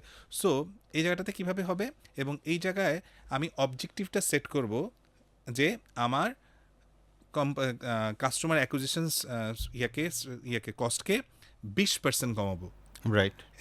এবং কি রেজাল্টগুলো ওকেআর অবজেক্টিভের সাথে কি রেজাল্ট থাকতে হবে, 3টা থেকে 5টা বলে। ওকে। এবং কি রেজাল্টগুলোর মধ্যে থাকতে হবে, আচ্ছা আমাকে এর জন্য যেটা করতে হবে, আমার কনভার্সন 20 থেকে 40% নিতে হবে। এটা লিখে ফেলেন কি রেজাল্ট। তাহলে আমি বলতেছি কাস্টমার অ্যাকুইজিশন কস্ট কমাবো, কি রেজাল্টের মধ্যে আমি বলতেছি আমার কনভার্সন কস্ট এখানে নিতে হবে। আমরা বললাম লিড জেনারেশনটাকে 50% বাড়াইতে হবে। প্রত্যেকটার কি রেজাল্টকে কোয়ান্টিটিভ অ্যাপ্রোচে নিতে হবে। দেন এটাকে একটা ড্যাশবোর্ডে নিয়ে আসতে হবে। এই ড্যাশবোর্ডটাকে আমার ফুল টিমকে এঙ্গেজ করতে হবে। প্রত্যেকটা অবজেক্টিভের সাথে, প্রত্যেকটা কি রেজাল্টের সাথে একজন কি টিম মেম্বার অ্যাকাউন্টেবল থাকবে, এবং তাকে সেভাবে ট্যাগ করে দেওয়া, তাকে সেটা ধারণ করতে দেওয়া, এবং তাকে পুরো টিমকে এই অবজেক্টিভের পিছে দৌড়ানোর জন্য একত্রিত হয়ে কাজ করাটা, এটা একটা অন্যরকম মজার কাজ। এবং এই পুরো জিনিসটাকে নিয়ে আমি প্র্যাকটিক্যালি কাজ করেছি, এবং আমার কাছে মনে হয়েছে এটা যদি সঠিকভাবে ইমপ্লিমেন্ট করা যায় কোম্পানি লেভেলগুলোতে, ম্যাসিভ রেজাল্ট সম্ভব। এবং আমরা প্র্যাকটিক্যালি আমি ইমপ্লিমেন্ট করে রেজাল্ট পেয়েছি বলে, এবং এটা আমার বানানো কোনো ফরম্যাট না, আপনি জানেন এটা Right, গ্লোবালি globally. প্রুভেন একটা সিস্টেম। Right. We are just following the best practices. So global best প্র্যাকটিসেসগুলোকে কতটা সুন্দর করে অ্যাডপ্ট করে আপনি Customized ভাবে কাস্টমাইজ করতে পারেন, right. সেটা ইম্পর্টেন্ট। এবং আমার কাছে মনে হচ্ছে এটাকে ভ্যালুয়েট করতে জায়গার মধ্যে আমি কিছুটা হলেও ভ্যালুয়েট করতে পারি। না, এটা বেসিক্যালি খুবই দরকার, কারণ দেখেন ওকে আর একটা খুবই বিখ্যাত ফরম্যাট। সো এই ফরম্যাটটা বাংলাদেশের অনেক এইচআর হয়তো বা জানেন, কিন্তু কেউ এরকম প্র্যাকটিস লেভেলে কাজ করে নাই যেটা আপনি করেছেন। সো আপনি কিন্তু প্রত্যেকটা জিনিস ধরে ধরে ধরে ধরে জিনিসটা করতে পারবেন। তার মানে বাংলাদেশে অনেক ছোটোখাটো কোম্পানি আছে যারা একটু মিডিয়াম ঘরে যেতে চায়, মিডিয়াম যারা আছে তারা একটু বড় ঘরে যেতে চায়, বড় ঘরে যারা আছে তারা আবার আরও বড় হইতে চায়। তার মানে যখনই কোনো একটা কোম্পানি স্কেল আপ করতে যাবে তখন কিন্তু তার আলাদা কনসালটেন্ট প্রয়োজন পড়ে, কারণ তার ইন্টারনাল কনসালটেন্ট দিয়ে আসলে বা ইন্টারনাল এক্সপার্টাইজ দিয়ে হয় না আমাদের বাংলাদেশ পার্সপেক্টিভ যা দেখি। তো সেই জায়গাটা থেকে আপনার এই ওকেআর কনসালটেন্সিটা বা ওকেআরের এই যে জায়গাটা, তাদেরকে পুরো ফর্মেটে নিয়ে এসে তাদেরকে আবার ট্রেন করা, প্রত্যেকটা জিনিস মনিটরিং করা হোল টিম দিয়ে, সেই জায়গাটা কিন্তু একটা বড় ধরনের কন্ট্রিবিউশন হতে পারে। সো আমি এই জায়গাটা আমাদের যারা দেখছেন তাদেরকেও বলতে চাই, যদি আজকের পরে আপনি মনে করেন স্কেল আপ করা দরকার, প্লিজ আপনি জাস্ট একটা প্রেজেন্টেশন দেখেন ফার্স্ট, বোঝেন যে আসলে আপনার চাওয়াটাকে মিট করতে পারবে কিনা, তাহলে দেখবেন যে আপনি সামনের দিকে আগাবেন, নাহলে তো দরকার নেই। তো আমার কাছে মনে হয়েছে বিং অ্যান এক্সপার্ট, স্পেশালি আমি যেহেতু অর্গানাইজেশন ডেভেলপমেন্ট নিয়ে অনেক কাজ করি, স্পেশালি পিপল ডেভেলপমেন্ট নিয়ে কাজ করা হয়, আমাদের আবার কনসাল্টিং বেশ কিছু প্রজেক্ট নিয়ে আমরা কাজ করি, সেখানে আমরা দেখেছি যে জিনিসটা আসলে খুব দরকার। আমরা এখন যে কাজটা করি, যে বিদেশ থেকে স্পেশালি ইন্ডিয়া বা শ্রীলঙ্কা তাদের কাছ থেকে এক্সপার্ট আয়না তারপরে করে, এর মধ্যে একটা বাংলাদেশের বড় big giant group of company, আমি নাম বলছি না, সো তাদেরকে আমরা প্রথমে ন্যাশনাল কনসালটেন্ট দিয়ে প্রপোজ করেছি, এরপরে একজন ইন্ডিয়ান কনসালটেন্টে প্রপোজ করা হয়েছে, দেন ওনারা আবার একজন শ্রীলঙ্কান এক্সপার্টকেও চিন্তা করেছেন, ফাইনালি শ্রীলঙ্কান কনসালটেন্ট যিনি উনি কাজটা পেয়েছেন। তো এই যে জায়গাটা আসলে বাংলাদেশে অ্যাভেলেবেল ওরকম কনসালটেন্ট নাই দেখে, বা ওনারাও সুযোগ দেয় না দেখে, দেন বিষয়গুলো চলে যাচ্ছে, বাট এটা একটা বড় মার্কেট আছে ইন বাংলাদেশ, রাইট? সো দাদা, আমি যদি এবার আপনাকে বলতে চাই, শুভাশিস দা কি আসলে অনেক জায়গায় দেখি যে ট্রেনিংয়ের সেশন নিচ্ছে, আমি ওই দিনে দেখলাম যে গ্রামীণ ফোনে আপনি পার্সোনাল ব্র্যান্ডিং নিয়ে দুর্দান্ত ফাটাফাটি একটা সেশন নিচ্ছেন আর কি, হ্যাঁ, লোকজন সহ অন্যরকম করে সেলফি তুলছেন, বিভিন্ন জায়গায় দেখি সেশন নেন।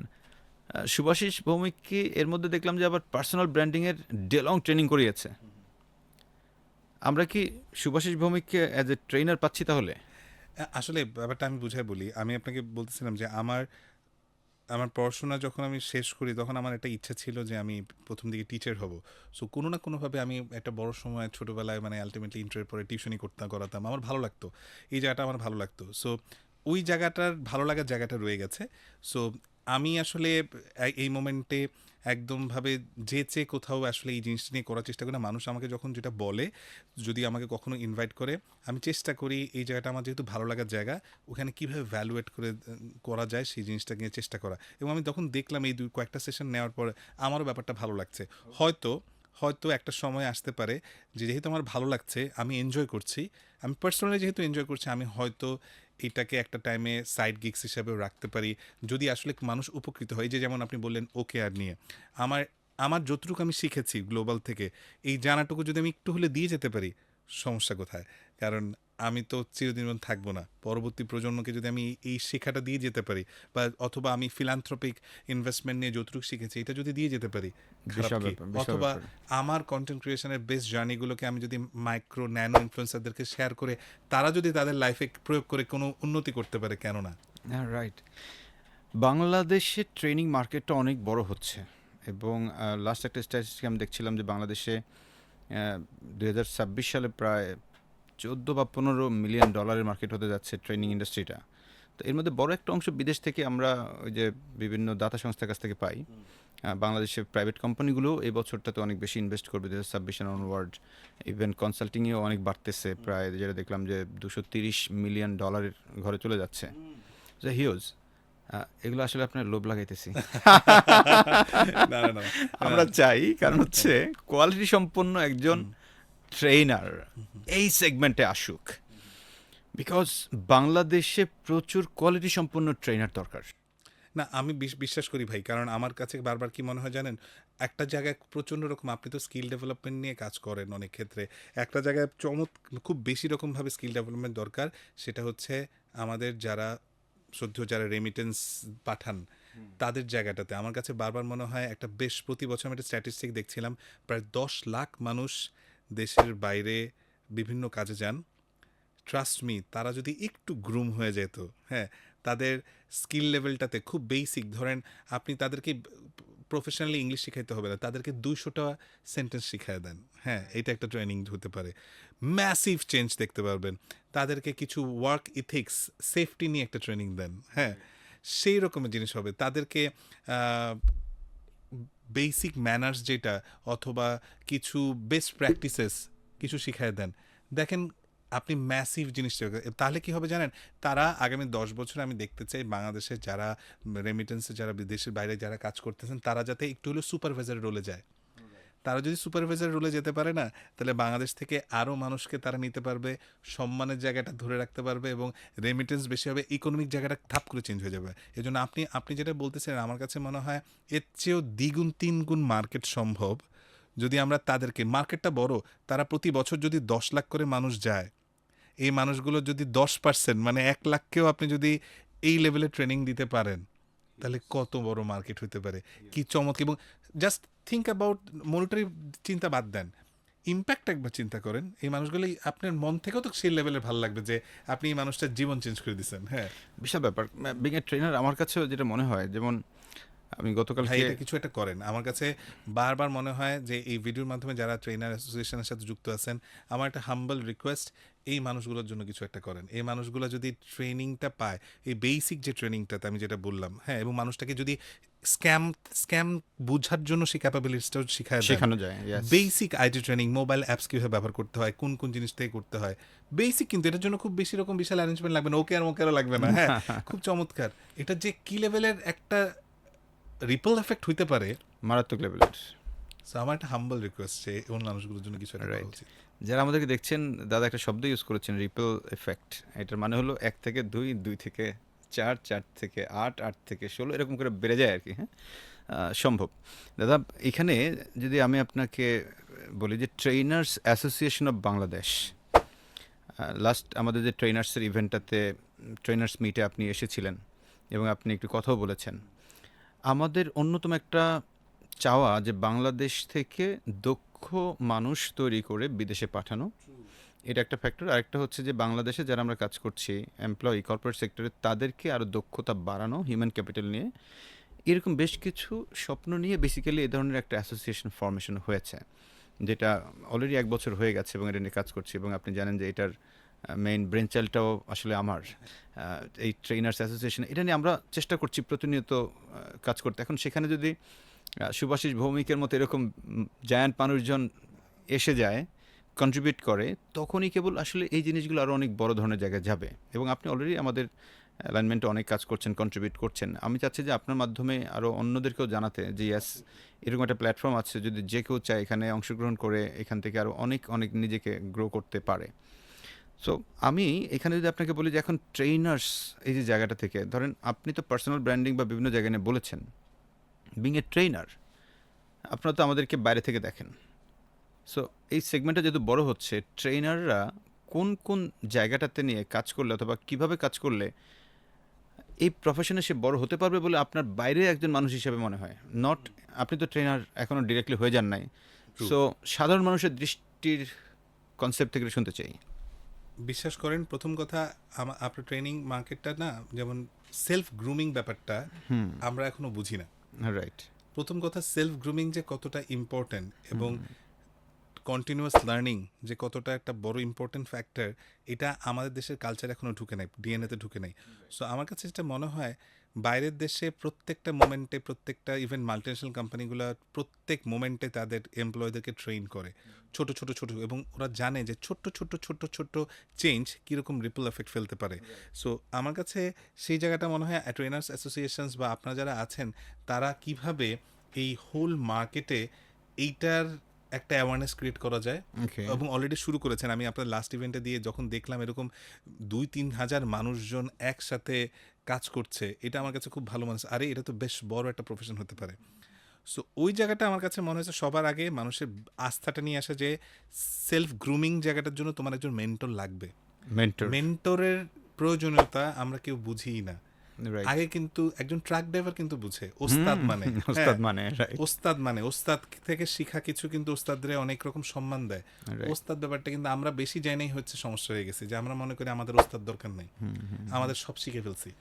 রাইট। এই জায়গাটাতে আমার কাছে মনে হচ্ছে প্রত্যেকটা ছোট ছোট জায়গায় করে করা, এবং আমার কাছে মনে হয় আপনাদের ইম্প্যাক্ট স্টোরিজগুলো শেয়ার করেন না আপনারা। এটা একটা ফ্যাক্টর। আপনাদের ইম্প্যাক্ট স্টোরিজগুলো, যেমন আপনি আমাকে একটু আগে বলতেছিলেন শুভ ভাই তার সাকসেস স্টোরিটা শেয়ার করতেছিল অর্গানিকভাবে, বা অন্যজনের স্টোরিটা বললেন, ইম্প্যাক্ট স্টোরিজগুলো শুড বি শেয়ার্ড মানে অর্গানিকলি। এই ইম্প্যাক্ট স্টোরিজগুলো যখন শোবেন, তাহলে মানুষ আরও উদ্বুদ্ধ হবে। তাহলে যখন ওরা উদ্বুদ্ধ করবে, ডিমান্ড বাড়বে, আরও বেশি মানুষ ওই ইকোসিস্টেমটা, আবার সেই ইকোসিস্টেমের কথা আসতেছি, ইকোসিস্টেমটাকে ডেভেলপ করা দরকার। এবং আমার কাছে মনে হচ্ছে ইকোসিস্টেমটা, আপনারা যেমন আপনি ভাই, আপনি একটু নিশ লেভেলে ট্রেনিং নেন। সো যারা আপনার পর্যন্ত আসতে হবে, ঠিক আছে আসবে, কিন্তু তারা কেন নিচের সেগমেন্টগুলোকে নিয়ে কাজ করে না? হ্যাঁ, আমি তো বললাম যে বাংলাদেশে একটা বড় কতগুলো সেক্টর বলবো। আপনি শুধু প্লাম্বিং নিয়ে ট্রেনিং নিয়ে, যদিও টেকনিক্যালও বেশ কয়েকটা ট্রেনিং ইনস্টিটিউশন আছে, বাট এন্ট্রি লেভেলও নিয়ে কাজ করতে পারেন, প্রত্যেকটা ছোটো ছোটো ছোটো কাজ করতে পারেন।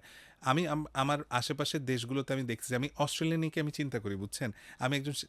আমি কিছুদিন আগে আমার প্রচুর কলিগ অস্ট্রেলিয়ান, আমি ওদের সাথে গল্প করতেছিলাম যে তুমি আমার বলো তো, বিশাল একটা মহাদেশের মতো দেশ, হ্যাঁ, যেই দেশের জনসংখ্যা ঢাকা বিভাগের জনসংখ্যা, ঢাকা মানে শহরের জনসংখ্যার চেয়ে কম, মানে 2 কোটি মাত্র, হ্যাঁ, 2 কোটি 10 লাখ 20 লাখ, হ্যাঁ মাত্র। তোমরা কেমনে অলিম্পিকে এতগুলো মেডেল পাও? তোমরা কেমনে ফুটবলে এত ভালো খেলো? তোমরা কেমনে এত ভালো ক্রিকেট খেলো? আমরা 20 কোটি মানুষ, আমাদের স্ট্রেংথ অনেক বেশি থাকার কথা, আমাদের মানে কি বলে, অ্যাডাপ্টেবিলিটি বেশি, হ্যাঁ, এন্ডুরেন্স ক্ষমতা অনেক বেশি মনে করি আমরা করি না। তোমরা কেমনে করো? ও খুব সুন্দর কথা বলছিল, ওরা খুব সুন্দরভাবে সিস্টেম ডেভেলপমেন্ট করছে, এবং ওই সিস্টেম ডেভেলপমেন্টের মাধ্যমে ওরা না নিজেকে ট্রেন করে আগের প্যাস্ট ডেটা নিয়ে সে আস্তে আস্তে আস্তে আস্তে করে। ওর স্কুল লেভেল থেকে যে ট্রেনিংটা হয়, আনবিলিভেবল। আমাদের এখানে গড়ে ওঠে নাই ভাই। আপনি কেন ছোট ছোট কোচ কেন ধরে? কারণ সে সব বুঝতেই পারে না যে আরে আমি এটাকে কোথায় বরণ করতে পারবো। আমি যদি দেখি যে একটা ছোট্ট কোচ, ক্রিকেটের কোচ, ওখান থেকে ট্রেনিং দিয়ে দিয়ে দিয়ে একটা ছোট্ট থেকে বড় করে নিতে পারবে, বা ফুটবলের জায়গাটা নিতে পারবে, সে কেন এটা কেন করতেছে না? আমি কেন না ওই ছোট্ট জায়গাটা, ওই মানুষটা, একটা ছোট্ট মানুষ কেন অস্ট্রেলিয়ায় গিয়ে কত টাকায় লাগবে, যদি ভার্সিটির পিছিয়ে যত টাকা খরচ করছে, 10 লাখ টাকা 12 লাখ টাকা বিবিএ শিখে যা শিখে করছে, কেননা সে একটু অস্ট্রেলিয়াতে গিয়ে একটা প্রফেশনাল কোচ থেকে সিস্টেম কোচগুলো সব শিখে দেশে নিয়ে ইমপ্লিমেন্ট করে কাউকে তৈরি করে সেই প্রুফটা দেখাচ্ছে না? তাহলেই তো একটা ম্যাসিভ চেঞ্জ আসবে। সো আমার কাছে মনে হয়েছে আপনাদের ইন্ডাস্ট্রিতে ম্যাঙ্গো পিপল হিসাবে সাকসেস স্টোরিটা সেইভাবে আসতেছে না। সাকসেস স্টোরিটা যদি আসতো, মানুষকে টাচ করতো, সেটা একটা রিপেল এফেক্ট হইতো, সব দিক থেকে গ্রুম হয়ে ইন্ডাস্ট্রি ধাপ করে উঠে যেত। সো আপনারা প্লিজ, আপনাদের অনেক সাকসেস স্টোরি আছে, প্রচুর। সুন্দর করে উপস্থাপন করেন। Thank you. আই থিঙ্ক আমার মাধ্যমে বা এই শোর মাধ্যমে যত ট্রেনাররা দেখবেন সবাই সেটা করবেন, ইনক্লুডিং আমিও করব, যদিও আমাদের অল্প অল্প হয়, তারপরেও এটা নিয়ে আরও ম্যাসিভ কাজ করতে হবে। দরকার হলে আমাকে বলেন। ডেফিনেটলি দাদা, থ্যাংক ইউ সো মাচ। দাদা, আমরা অনেকটা পথ কভার করেছি, এরপরেও মানে শেষ হয়েও হলো না শেষ বলতে কিছু বিষয় থাকে তো। আমার কিছু মানে মনে হয়েছে যে কিছু জিনিস আপনার কাছ থেকে জানা দরকার আর কি। আমরা অনেক ইউটিউবার আছি, আমি কারো নাম কোট করব না, বাট কারো কারো দ্বারা বাংলাদেশ অনেক ক্ষতিগ্রস্ত হয়েছে, বলতে পারি কালচারালি ডিস্টার্বড হয়েছে। সো আবার কোনো কোনো ইউটিউবার আছে তাদেরকে দিয়ে বাংলাদেশ অনেক সমৃদ্ধ হয়েছে একাডেমিকভাবে। ভালোটা নাম বলাই যায়, আয়মানের প্রচুর ভিডিও, আয়মান সাদিক, মুনজিরিন, এদের প্রচুর ভিডিও দিয়ে অনেক মানুষ উপকৃত হয়েছে। তো এই যে ভালো খারাপ দুটি আছে, ইয়াং জেনারেশনকে আমি অনেক সময় দেখি যে খারাপের দিকেই তারা আসলে বেশি ঝুঁকে যায়, এবং এটার বড় একটা কারণ হলো যে গবেষণা বলে যে মানুষ নেগেটিভিটির সাথে কানেক্ট করতে সময় নেয় মাত্র 0 সেকেন্ড, কিন্তু পজিটিভ কোনোটার সাথে কানেক্ট করতে প্রায় 12 সেকেন্ড সময় নেয়। এটা একটা রিসার্চের ইয়েতে আসছে, the science of intelligent achievement নামক একটা বই লিখেছে ডক্টর ইসাইয়া হ্যাঙ্কেল, তার একটা রিসার্চ।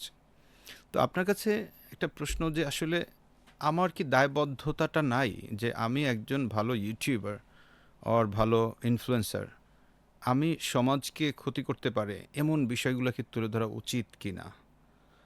আমি যদি আরও স্পেসিফিকভাবে বলি, ধরেন আমি কোনো কোনো ক্রিয়েটরকে দেখি এরকম, আমাদের অফিসে বিশেষ করে আমি যেহেতু সেলসে আছি, সেলসে একজন বস খারাপ বিহেভ করতেছে, ও ওই ভিডিওর মাধ্যমে খারাপ বিহেভিয়ারটা তুলে ধরতেছে, প্রতিনিয়ত খারাপ বিহেভিয়ারটা ভাই আপনি খারাপ বিহেভিয়ার তুলে ধরতে পারেন, আমার সেটা আপত্তি নেই, কিন্তু এইটার ভালো বিহেভিয়ারটা কী হতে পারতো, মুদ্রার এই পিঠটা আপনি দেখিয়েছেন, অপর পিঠটা আপনি দেখাবেন না, কিন্তু সেটাকে দেখাচ্ছে না, কিন্তু সে তার ভিউ বাড়ানোর জন্য খারাপটাকেই দেখাচ্ছে। এরকম করে অসংখ্য ভিডিও হয়, সেটা ফেসবুকে হয়, ইউটিউবে হয়। এই জায়গাটা নিয়ে আসলে আপনার ওপিনিয়ন কি? আচ্ছা, খুব ইন্টারেস্টিং প্রশ্ন। আমার কাছে যেটা মনে হয়, ভাই ভালো খারাপ তো থাকবেই। ভালো খারাপ, খারাপ না থাকলে আপনি ভালো কম্পেয়ার করবেন কেমনে? সুতরাং খারাপ থাকার দরকার আছে, হ্যাঁ। কিন্তু এই জিনিসটা না, একটা একটা আমি যখন প্রচুর বিভিন্ন দেশে যাই, আমি প্রচুর দেশ ঘোরার সুযোগ হয়েছে আমার, আমি প্রত্যেকটা দেশের ভাবনা চিন্তাটা বোঝার চেষ্টা করি। কবে ওরা স্বাধীনতা অর্জন করছে, বা ওরা কিভাবে তাদেরকে গ্রুম করে কোথায় কোথায় কোথায় কোথায় আসছে।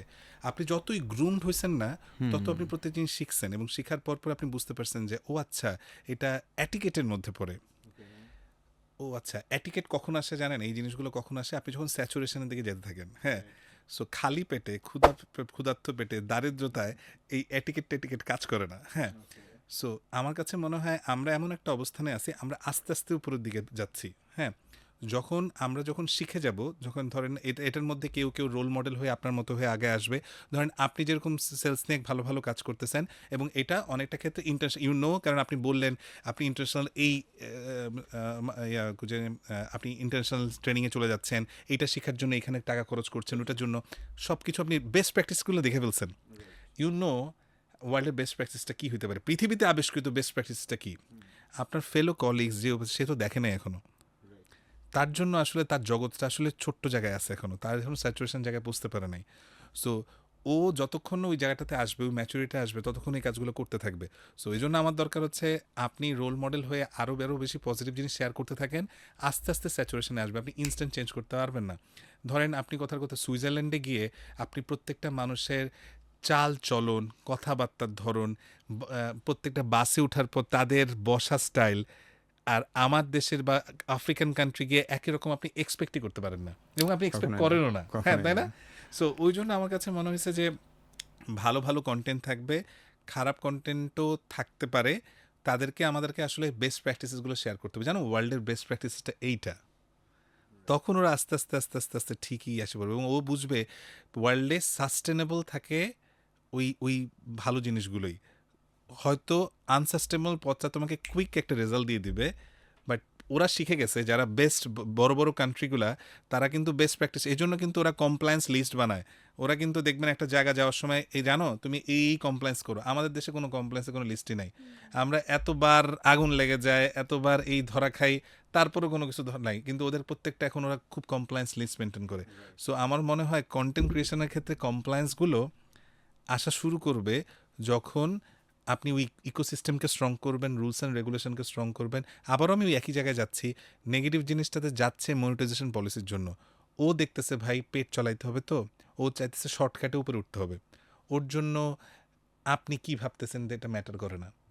ও তখন কখন ম্যাটার করবে জানেন? ও ম্যাসলস থিওরি অনুযায়ী, টাকা পয়সা অনুযায়ী যখন ওই ও হায়ারার্কির উপর দিকে যাবে, সেলফ এস্টিম ব্যাপারটা ওর কাছে এখনো আসে না। আসে নাই। ওকে স্যাচুরেশনে আসতে দেন, ও দুদিন পরে বুঝবে, আল্লাহ পিছে দিয়ে তাকে দেখবে সব কাম করছে কিন্তু সেলফ এস্টিমের জায়গাটা নাই। তখন অনেক টাকার পরেও সেলফ এস্টিমের জায়গাটাও খুঁজে পাবে না। সো ডেফিনেটলি এটা পুরো পৃথিবীতে হয়ে গেছে, আমার মনে হয় ঠিক হয়ে যাবে। Thank you. আপনি খুব পজিটিভভাবে বিষয়টাকে তুলে ধরলেন, এই জন্য থ্যাংক ইউ সো মাচ।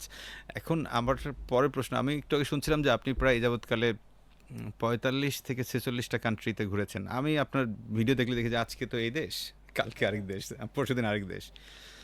দুইটা প্রশ্ন এখানে, একটা হলো যে আসলে এই যাবৎকালে সবচেয়ে বেস্ট কান্ট্রি আপনার কাছে কোনটা মনে হয়েছে ইন টার্মস অফ ঘুরে বা ওভারঅল বিষয় মিলেই আর কি। আর সেকেন্ড প্রশ্নটা হলো যে ওইখানে গিয়েও দেখি যে আপনি ভিডিও শ্যুট করে ফেলেন, এখন কি আপনার সঙ্গে আলাদা কোনো লোক যায় নাকি আপনি কিভাবে ম্যানেজ করেন? আচ্ছা, আমার দেশগুলো না আমার কাছে না, আগে দেশ ঘুরতাম একভাবে, এখন আমি দেশ ঘুরি অন্যভাবে। ওকে। আমি প্রতিনিয়ত দেখার চেষ্টা করি ওদের প্রত্যেকটা সিস্টেম কি। ধরুন আমি আমার বাংলাদেশের মেট্রো রেলের টিকিট কাটার সিস্টেম দেখি, আমি জাপানেরও দেখি, ওকে। আমি আবার সুইজারল্যান্ডেরও দেখি, আমি সুইডেনেরও দেখি। রাইট। সো এরকম দেখলে আমার কাছে চমৎকার মনে হয় যে কোন দেশের মানুষের চিন্তা ভাবনা কতটা স্মার্ট, এবং ওরা একই প্রবলেম স্টেটমেন্ট কতটা ইজিয়েস্ট ওয়েতে সলভ করেছে। আমি একটা উদাহরণ দিয়ে আপনি বুঝে ফেলবেন।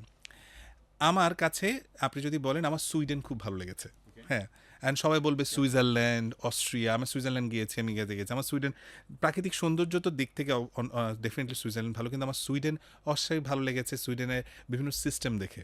হ্যাঁ, সুইডেনের আমার কাছে মনে হচ্ছে যে ধরুন পার্টিকুলার, যেমন ইউরোপের অনেক দেশেই আপনার কোনো টিকিট কাউন্টারের দরকার নেই, তারা বিশ্বাস করে যে আপনি টিকিট কেটেই উঠছেন, আপনার এরকম বাধ্য ইয়াতে নাই। কিন্তু মেট্রো রেলগুলোতে আমার কাছে সুইডেনের কাছে সব কিছু লেগে গেছে যে ওরা সব কিউআর কোড করে রেখেছে, কিউআর কোড দিলেন দরজা খুলে গেল।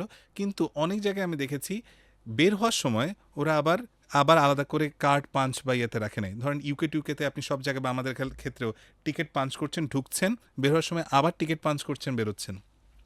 সুইডেন ওরা খুব জিনিসটাকে সোজা রেখেছে, ওরা বের হওয়ার সময় ভেবেই নিয়েছে ওখানে আর দরকার নেই, তুমি এক্সিট গেট তো বেরিয়ে যাবা, ওখানে আবার পাঞ্চ করার দরকার নাই। ওরা জিনিসটাকে অনেক সহজ করে চিন্তা করেছে। সো আমার কাছে এভাবে আসলে মনে হয় যে কোন দেশ পার্টিকুলার একটা একই প্রবলেম স্টেটমেন্ট কীভাবে সলভ করতেছে, চমৎকার কিন্তু দেখার বিষয়টা। ধরেন bus service, public transport, Japan কীভাবে চিন্তা করেছে, চায়না কীভাবে চিন্তা করেছে, সুইজারল্যান্ড কীভাবে চিন্তা করেছে, সুইডেন।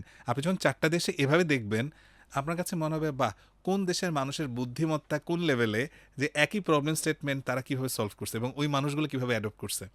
সিঙ্গাপুরে মানুষ যদি যেই গেট দিয়ে ঢুকে এন্ট্রেন্সের জন্য, বের হয় আবার আরেকটা গেট দিয়ে, আবার একই প্রবলেম স্টেটমেন্ট সুইডেন বা অন্য দেশে অন্যভাবে সলভ করছে। সো ওই সব পয়েন্ট অফ ভিউ থেকে আমার সবগুলো দেশের মধ্যে থেকে আমাকে সুইডেন ভালো লেগেছে, কিন্তু আমি চায়নার খুব বড় ভক্ত। হ্যাঁ, ওরা ফিউচারিস্টিক, অন্য লেভেলের ফিউচারিস্টিক, ওদের চিন্তা ভাবনা থেকে শুরু করে ওদের পরিশ্রম অন্য লেভেলের। ওরা যেভাবে সব কিছু পৃথিবীকে দেখার দৃষ্টিভঙ্গি অন্যরকম। এই দৃষ্টিভঙ্গি আমাকে আসলে শিখিয়েছে। সেদিক থেকে আমার গেলে চায়না গেলে আমি প্রত্যেকবার মুগ্ধ হই। ফ্যান্টাস্টিক। তাহলে এবার সেলসের ওই পার্টটাতেও বলতে হবে, কারণ আমরা তো অনেক ইনফ্লুয়েন্সার বা ক্রিয়েটররা যাচ্ছে দেশের বাইরে বা কোনো জায়গায় কোনো একটা গ্রামের বাড়িতে বেড়াতে যায়, আপনার সঙ্গে কি সবসময় আসলে লোক থাকে নাকি? ভিডিওটা আপনি এত চমৎকার করে কিভাবে ক্রিয়েশনটা করেন? সো আমার অনেক ক্ষেত্রে অফিসিয়াল ট্যুর হয়, হ্যাঁ, আর ফ্যামিলি ট্যুর হয়, দুটার একটা। যদি ফ্যামিলি ট্যুর হয়, আমার ছেলে আমার সাথে যায়, ও খুব ভালো সিনেমাটোগ্রাফি করে, আমার ম্যাক্সিমাম ভিডিও ওর শ্যুট করা। ও এখন এক্সপার্ট হয়ে গেছে, হ্যাঁ, ও এই জিনিসও পারে। এছাড়া আমি পার্টিকুলার কোনো দেশে গেলে ওইখানকার লোকাল কাউকে হায়ার করি, হ্যাঁ, সো ওখানকার লোকাল কাউকে হায়ার করি পুরো দিনের জন্য। সো আমি যে যেদিন যেদিন ছুটি পাই বা যেদিন যদি আমি থাকি ওই সময় পুরোটা সময় হায়ার করে নেই, হায়ার করে ওই লোকটা আমার সাথে থাকে। যেমন আমি ইন্দোনেশিয়া গিয়েছিলাম, আমি একই সাথে একটা ট্যুর প্লাস সিনেমাটোগ্রাফার হায়ার করে নিয়েছিলাম, যাতে আমার সাথে প্রতিনিয়ত থাকে এবং এই কাজটা করে দেয়, প্রফেশনালি হয়। ও মাই গড! তার মানে এখানেও কিন্তু দেখেন একটু বৈচিত্র্যতা আছে। আমরা অনেকেই এই কাজটা করি না। যে জায়গাটা থেকে আপনি অনেকটাই এগিয়ে আছেন। সুবিধা মোটামুটি আমরা অনেকগুলো জায়গাতেই কভার করেছি। So as a content creation sales এই যে জায়গাটা থেকে আমাদের এই সেগমেন্টে যেটা নিয়ে কথা বলতে চাই, একটা কর্পোরেট কোম্পানি সেলস বা মার্কেটিংয়ের ক্ষেত্রে ইনফ্লুয়েন্সারদেরকে কেন চুজ করবে ভাই? অনেকগুলো কারণ আছে। প্রথম কথা, আমি ছোট্টখাট্টোভাবে আপনি এই মোমেন্টে প্রত্যেকটা প্রোডাক্ট লঞ্চ করতে চাচ্ছেন, আপনার লঞ্চ করার মাধ্যমগুলো কি? আপনি প্রথম সবার আগে কি মানুষের কাছে পৌঁছাতে চান, টার্গেট সেগমেন্টের কাছে পৌঁছাতে চান। সো কোম্পানি যখন একটা ব্র্যান্ড লঞ্চ করে, একটা প্রোডাক্ট লঞ্চ করে, সবার আগে মানুষকে অ্যাওয়ার করতে হবে। সো অ্যাওয়ার করার পথগুলো কি? পত্রিকা, বাংলাদেশের কতগুলো পত্রিকা আছে, চ্যানেল 36টা চ্যানেল আছে, 36টা চ্যানেলে আপনি টিভিসি বানাতে যাবেন, আপনার খরচ পড়বে 20 থেকে 30 লাখ টাকা, বা ভালো মানের কাউকে বানাতে চাইলে। আর 5 থেকে 10 লাখ টাকার নিচে আপনি টিভিসি হয়তো হবে না, টিভিসি বানা যাবে। টিভিসি বানালেই হবে না, টেলিকাস্ট করতে হবে। কয়টা চ্যানেলে টেলিকাস্ট করবে? 36টা চ্যানেলের মধ্যে কোন সময় টেলিকাস্ট করবেন, কত মিনিট টেলিকাস্ট করবেন, এবং সেটার বাজেট গিয়ে দাঁড়াবে হচ্ছে গিয়ে 1 কোটি টাকার কাছাকাছি, বা অ্যাটলিস্ট কোনো কোনো ক্ষেত্রে 2, 3, 4 কোটি টাকার কাছাকাছি। এবং তারপরও আপনি জানেন না যে এটার আরওআই কি, বা এটা আদৌ কতজন মানুষ দেখেছে, সেইটার ক্রেডিবল, যদিও টিআরপি থাকে অনেকে, কিন্তু ক্রেডিবল ডেটা আপনার কাছে নাই। সো সেই সব জায়গায় যখন আপনি একজন এ ধরনের ইনফ্লুয়েন্সার মার্কেটিং বা কন্টেন্ট ক্রিয়েটারের মাধ্যমে পৌঁছাতে চান, আপনি কী ধরনের প্রোডাক্ট লঞ্চ করছেন। আপনি একটা উইমেন বেসড প্রোডাক্ট করতে চাচ্ছেন, আপনি দেশের স্বনামধন্য কতজন উইমেন ইনফ্লুয়েন্সারকে নিলেন, আপনি জানেন তাদের টার্গেট সেগমেন্ট কেমন, তাদের অডিয়েন্স প্যাটার্ন কেমন, আপনি জানেন তাদের লাস্ট 20 ভিডিওস কেমন পারফর্ম করেছে, এবং আপনার একটা প্রেডিকশন থাকবে যে আপনি কত অডিয়েন্সের কাছে পৌঁছাবেন। রিচ পেয়ে যাচ্ছেন, আপনি পেয়ে যাবেন হচ্ছে আপনার লিডস কতগুলো পেতে পারেন, আপনার কস্ট পার লিড কত হতে পারে সেটা আপনি আগে থেকে বুঝে ফেলতে পারেন, আপনার কস্ট পার সেলস কত হতে পারে সেটা আগে থেকে আপনি প্রেডিক্ট করতে পারেন, আপনার ইউনিট ইকোনমিক্স নিয়ে একটা বাজেট ধাপ করে প্ল্যান করে ফেলতে পারেন, যেটা আপনি এত ট্রান্সপারেন্ট ডেটা সেন্ট্রিক ওয়েতে আপনি অন্য জায়গায় পাবেন না। সো এই জন্যই মানুষ এদিকে ধাবিত হচ্ছে, এবং এই জন্য আমি বলেছিলাম তখন থেকে, যখন আপনার দিকে ধাবিত হচ্ছে আপনার রেসপন্সিবিলিটি অনেক বেড়ে যাবে, তখন আপনাকে আসলে সেভাবে ডেলিভার করতে হবে। ও একটা এক্সপেকটেশন নিয়ে আসছে, সেই এক্সপেকটেশনটা যদি না হয়, ব্যাপারটা হচ্ছে এরকম, আপনি হাঁসের মাংস খেতে 300 ফিটে গেছেন, কিন্তু কন্টিনিউয়াসলি ওরা আপনাকে মানে ডিসঅ্যাপয়েন্ট করতেছেন, আপনি কিন্তু সবাই বলবেন যে ওই এলাকায় 300 যাইস না। সো আমার কাছে মনে হয়েছে ওই জায়গাটার জন্যই একটা হিউজ মার্কেট অপরচুনিটি ওয়েট করে আছে, এবং এই জায়গায় গেলে ক্রেডিবল ওয়েতে, ডেটা সেন্ট্রিক ওয়েতে ব্র্যান্ড বা কোনো কোম্পানি খুব ভালো রেজাল্ট পাবে। রাইট। সো এখানে যে বিষয়টা চলে আসলো যে আপনি তো মার্কেটিং একটা বড় ডিসরাপশন হয়ে গেল আর কি, তাইলে আপনার কথা অনুযায়ী। অ্যাবসলিউটলি সো এই ডিসরাপশনের এখানে তো কোম্পানিগুলো এখন ডিজিটাল মার্কেটিয়ার নিয়োগ দিয়েছে অনেক কোম্পানিতে। অ্যাবসলিউটলি সো অনেক ডিজিটাল মার্কেটিংয়ের লোকজন বলে যে সে এক্সপার্ট, বাট আমরা যখন ওর সাথে কথা বলি আর কি অনেকের ক্ষেত্রেই অনেক ভালো কম্পিটেন্ট তাকে মনে হয় না আর কি। তো কোম্পানিগুলোই বা এটা আসলে কিভাবে আরেকটু জাস্টিফাই করতে পারে একজন ভালো ডিজিটাল মার্কেটিংয়ের লোক নেওয়ার ক্ষেত্রে? খুব ভালো প্রশ্ন এটা। আসলে এই জায়গাটাই আমি বলতেছিলাম যে এই যে স্কিল চলে আসছে, আমরা যে হারে বিবিএ এমবিএর দিকে ঝুঁকতেছি, কেননা আমি প্র্যাকটিক্যালি ডিজিটাল মার্কেটিং নিয়ে শিখি। আমার খুব হাম্বল রিকোয়েস্ট থাকবে, কেননা আপনারা ইন্টার্ন হিসাবে এরকম বড় বড় ইনফ্লুয়েন্সার, বা ধরুন আপনার এই পডকাস্ট, আপনার আজকের পডকাস্ট, এই পডকাস্টে আপনার পিছের যে টিম আছে এটাকে কাটবে, এডিট করবে, অনেক কোন কাজ। সেগমেন্টে দিবে, কোন টাইমে দিবে, কোন চ্যানেলে দিবে, কিভাবে করবে না করবে, সব কিছু চিন্তা করতেছে। ওই ছেলেগুলো যদি এই পার্টিকুলার জবের পিছে ভালো মতো কাজ করে, হ্যাঁ, এখান থেকে যে এক্সপিরিয়েন্স হবে, এইখান থেকে যে লার্নিংস হবে, সেটাকে যদি ডেটা সেন্ট্রিক অ্যাপ্রোচে লার্নিংসগুলোকে রেখে ওগুলোকে নিয়ে অ্যাপ্লাই করে, he will be definitely a good resource. কিন্তু আমাদের সমস্যা হচ্ছে আমরা গতানুগতিকভাবে চিন্তা করি, আমরা ডিজিটাল মার্কেটিং পড়ে আসছি বইতে, একটা দুইটা কোর্স করে আসছি, প্র্যাকটিক্যালি চ্যালেঞ্জটা ফেস করে দেখে আসি নাই, আমি ওই স্কেল আপের জায়গাটাতে করে আসি নাই।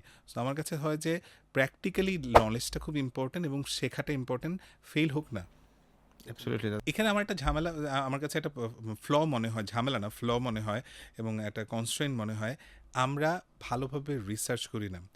আমরা, আপনি যদি পডকাস্ট মার্কেটার হবে, আপনার জন্য একটা কুইক ফর্মুলা দিতে পারি আমি। হ্যাঁ, sure sure sure sure. Quick formula হচ্ছে, আপনি আপনি আপনি এগুলো ভালো বুঝেন, তারপরও আপনি গ্লোবালি 5টা বিগ ব্র্যান্ড পডকাস্টকে নেন, কারা গ্লোবালি সবচেয়ে ফেমাস 5টা বিগ, ওই টিমের কাজ থাকবে এই 5জন পডকাস্টের গত 1 মাসের সবচেয়ে বেশি ভাইরাল ভিডিওগুলোকে তোমরা রিসার্চ করবা। ওকে। কোন টাইমে পোস্ট করছে, হুম। কেন ভাইরাল হয়েছে, কোন টপিকে কথা বলছে, একটা প্যাটার্ন বের করো। ওদের কাজ হবে প্যাটার্ন বের করা। প্যাটার্ন বের করা। ওকে। তারপর সেই অনুযায়ী দেশের 5জনকে নিবা, রাইট। প্যাটার্ন বের করো, হুম প্যাটার্ন বের করে দেখো মিলাও তো, হুম। এবার ওই প্যাটার্ন থেকে তুমি সার্চ করবা। Right. This a golden formula. Thank you. এবং আমার কাছে মনে হয় যে আমরা এই কাজটা করেছি, আপনার জন্য ভালো লাগবে, কারণ আমাদের টিম ইন্টারন্যাশনাল দেখেছে, ন্যাশনালও দেখেছে, ইভেন আমরা এটা প্রতিনিয়ত আপডেট করছি।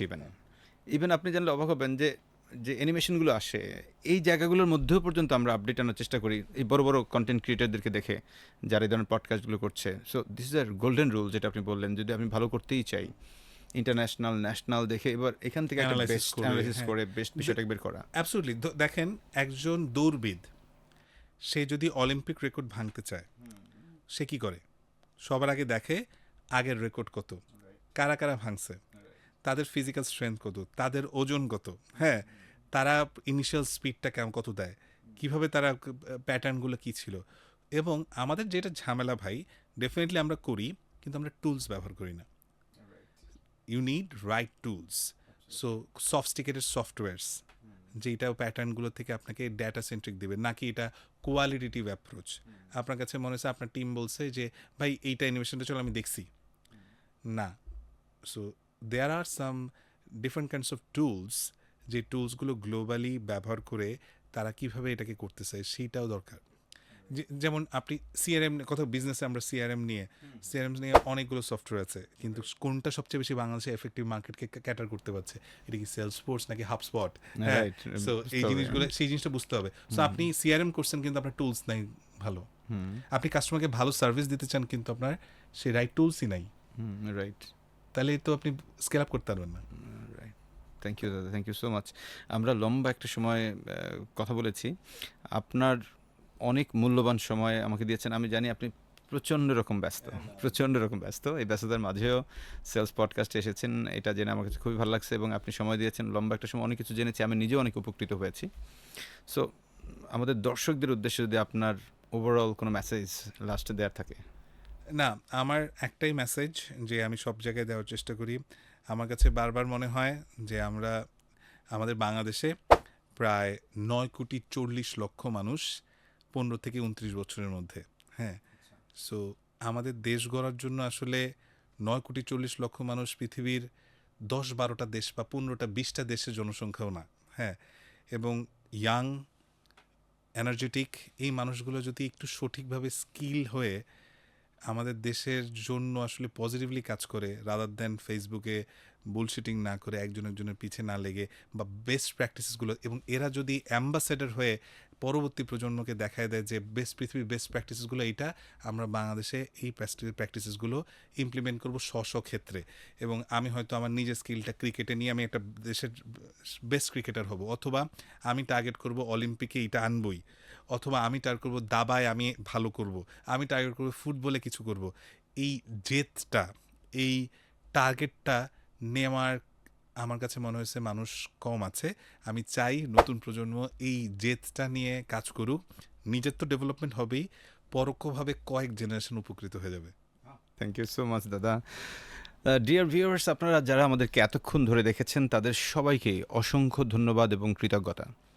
Sales podcast, the sales leadership show, এইটা বেসিক্যালি নর্মাল কোনো পডকাস্ট ব্যাপারটা তা না। দেখেন, একটা ইন্ডাস্ট্রির একজন এক্সপার্ট এসে এখানে তার জীবনের এক্সপেরিয়েন্স শেয়ার করছেন, যিনি এই বিষয়গুলো প্র্যাকটিস করেছেন, ভালো রেজাল্ট পেয়েছেন সে বিষয়গুলো। সো এই পডকাস্টটা আপনি কম করে হলেও 5 বার দেখবেন, আপনার নিজেকে ডেভেলপ করতে চাইলে 5 বার নোট করবেন, তবেই কেবল আপনার নিজেকে শিখতে পারবেন, আদারওয়াইজ হবে না। রাইট? একবার দেখলেই হবে না, টেনে টেনে দেখলে হবে না, পুরোটা দেখতে হবে। অ্যাট দ্য সেম টাইম আপনি দেখার পর আপনি মনে করছেন যে আপনি সোসাইটির ভালো করতে চান, আপনি অন্য মানুষকে হেল্প করতে চান, এই ভিডিওটা তাকে শেয়ার করেন, তাকে মেনশন করেন, তাকে ইনবক্সে পাঠান ইফ নেসেসারি। ইভেন আমাদের এই ভিডিওটা কোনো প্রকার কপিরাইট করা না, যার কারণে আপনি যে কোনো জায়গায় শেয়ার করতে পারেন ইভেন। সো আপনি যদি একটা শেয়ার করেন, আপনি নিজে যদি শিখেন, অন্যদেরকে শেখান, এটা হচ্ছে আমাদের সবচেয়ে বড় প্রাপ্তি, রাইট? আমরা আবারও নতুন কোনো স্পিকারকে নিয়ে আপনাদের সামনে হাজির হব নতুন কোনো সেশনে। সেই পর্যন্ত সবাই ভালো থাকবেন এবং ভালো ভালো জিনিস শিখবেন। সব স্পিকার একটা কথাই বলে, প্রতিনিয়ত শিখতে হবে, রাইট? ভালো থাকবেন সবাই। আল্লাহ হাফেজ।